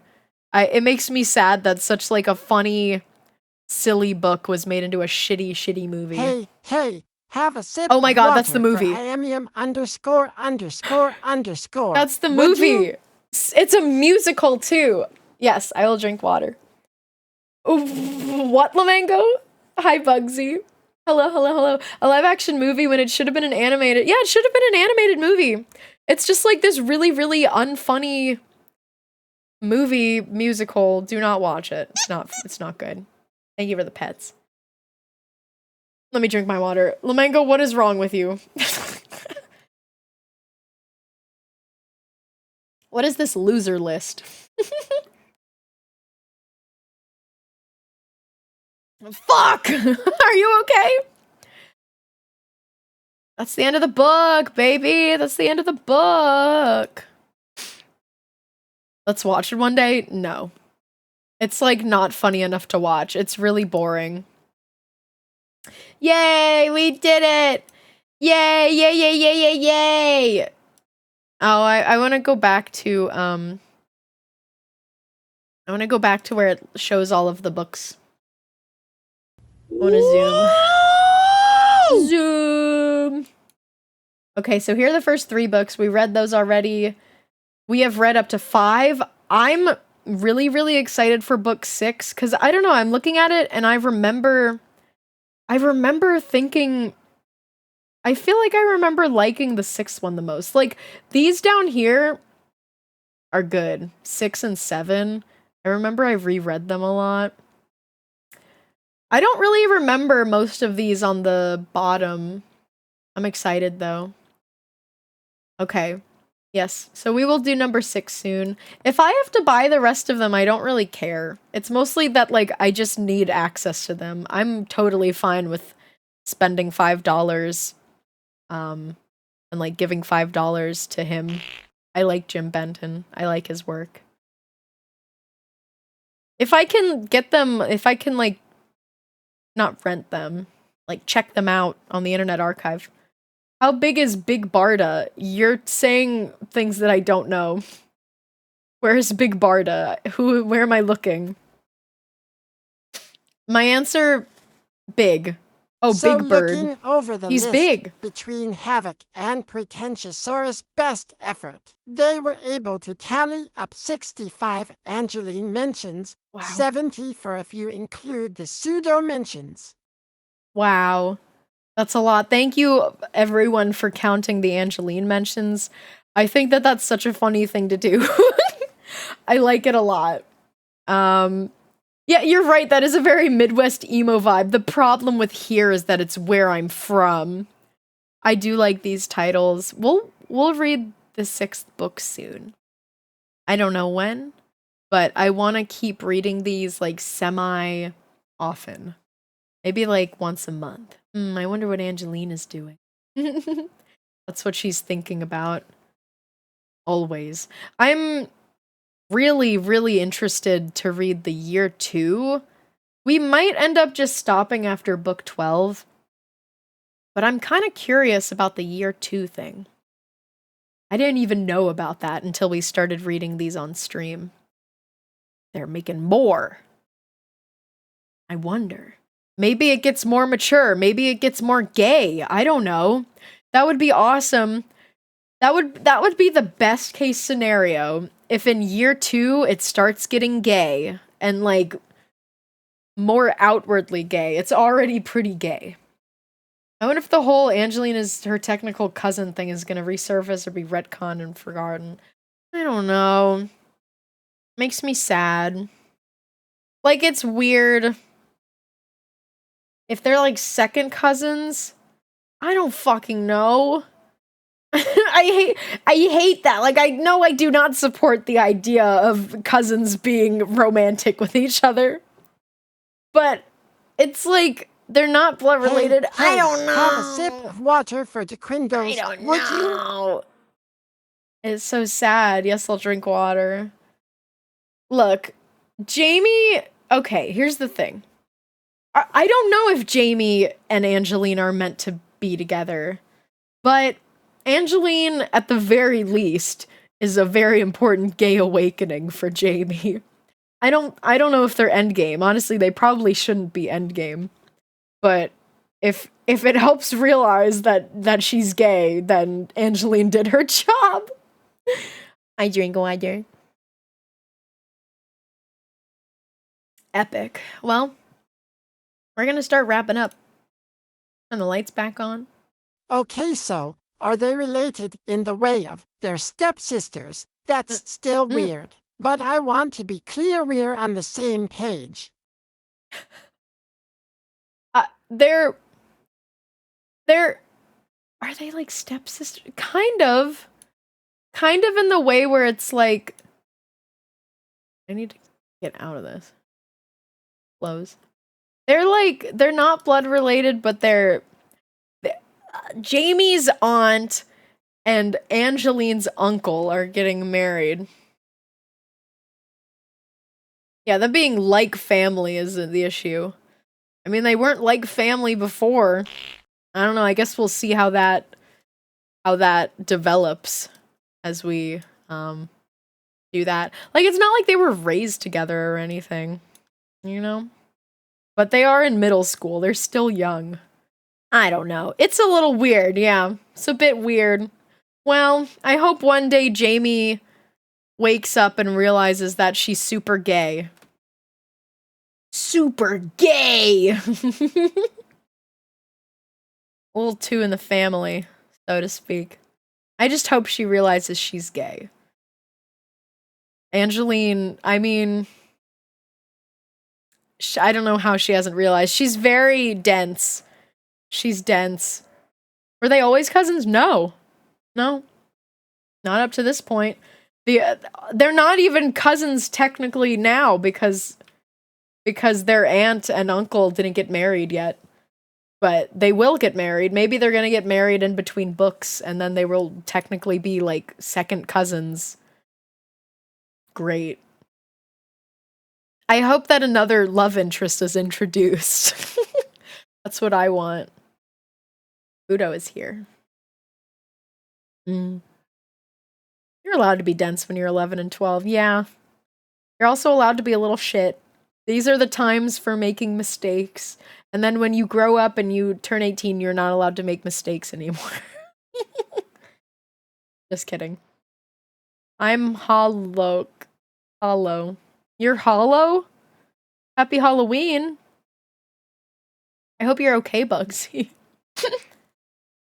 Oh, the opposite of dense is hollow. The opposite of dense is light and airy. I think Jamie and Isabella count as toxic Yuri. They're best friends. I do not think that Isabella is gay. I don't know, though. Hi, Melody. Speaking of Yuri. Hello, Melody. How's it going? Like a hollow bone bird. Yeah, birds have hollow bones. Because it helps them be lighter. I love that emote. I love your lammy women emote. Good emote. Well, I hope you all had fun. My throat does hurt a bit, yeah. Udo! He's chewing on my computer mouse. Hi, did I miss the bug? Yeah, the whole thing. Yeah, you missed the whole thing. How's it going? I don't know that second character. I never watched Angela Anaconda, but this is the second Angela Anaconda mention this stream. It was great to have this segment back. Thanks for the stream. Yay! I love reading for you all. I want to read more books for you. Maybe at some point we'll do like a whole big book reading and not just a bunch of books for kids. But I do like reading books for kids as well. Yeah. Well, come with me. Let's get outside because I'm kicking you out.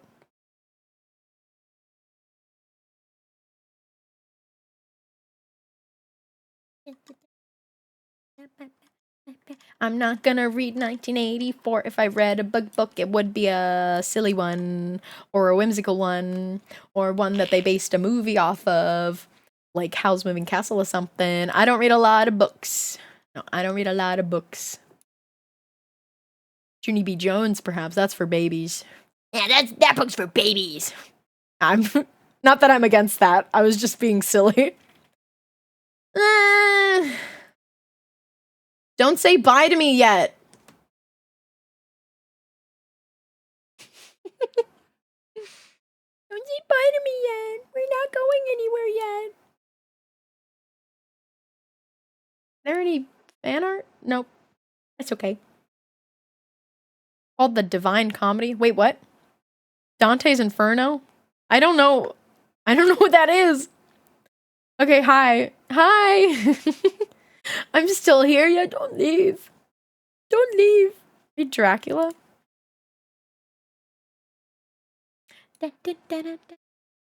Okay, I'm gonna look to see who's online to raid.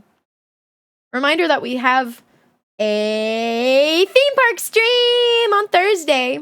And then on Saturday, we have a Weed Sheep movie night. I will be weeded. And we'll be watching a cartoon movie called Romeo and Juliet, Sealed with a Kiss. It's Romeo and Juliet, but with seals. Yes, seals. Because Friday the 22nd is International Seal Day. I'm not reading Animal Farm. No, I'm only reading fun books. Funny fun books. Read the dictionary. Would you guys come to a stream where I read the dictionary? Oh, Gone to Seals! Yeah, and a theme park! I still don't know which theme park we're going to, but I'm gonna work on that tomorrow. Okay? You guys will get an announcement for which theme park we're going to tomorrow.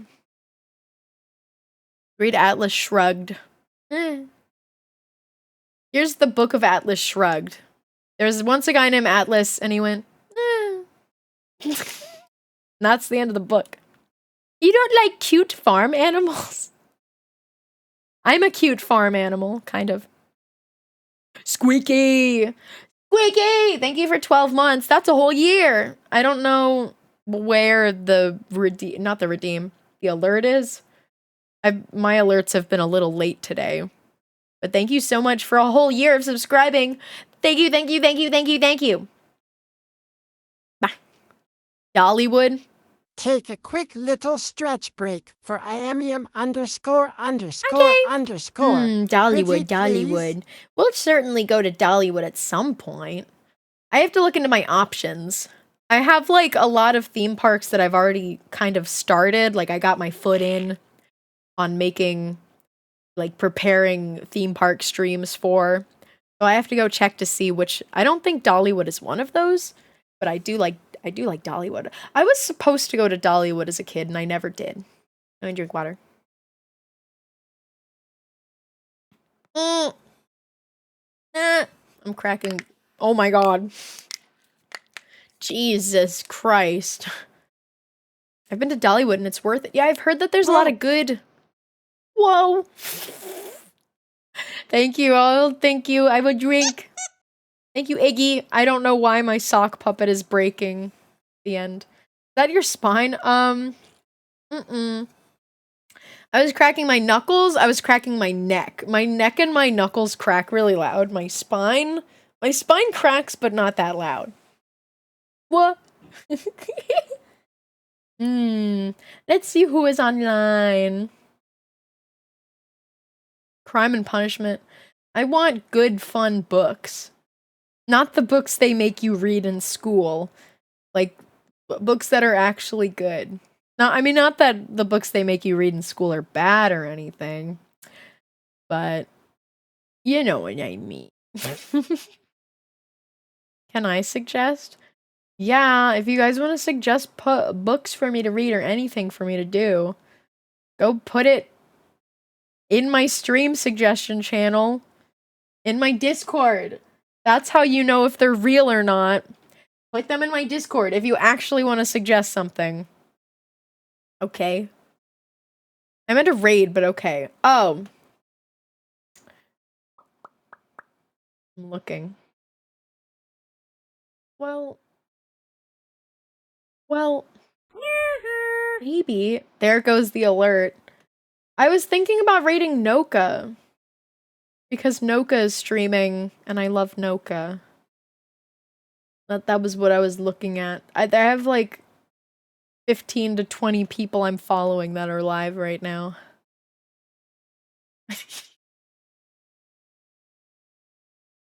They don't make you read it in school. Read what? 120 Days of Sodom? I didn't even see Noka was live. That's awesome. Okay, we're raiding Noka. Sunshine Noka. If you don't know Noka, she's a snail. She's doing an art stream right now. And I love her. She's one of my favorite streamers. Because she's so nice and sweet and welcoming. And I love her model and I love her design. Oh, I don't know what raid message we should do. If anyone has any ideas for raid messages, let me know. These shoes make me look 20 or something. I do like that. 120 days of... Noka is the best snail. That's the raid message. I like these shoes make me look 20 or something. Oh, can we say these socks? These socks make me look 20 or something. There we go. That's the raid message. That's the raid message. Copy and paste it, copy and paste it, copy and paste it. I'm kicking you out. Get off my lawn. Get off of my lawn. I'm going. And you're all gonna miss me, okay? Okay, have fun missing me. Bye. Bye, everybody. Bye, bye, bye, bye, bye, bye.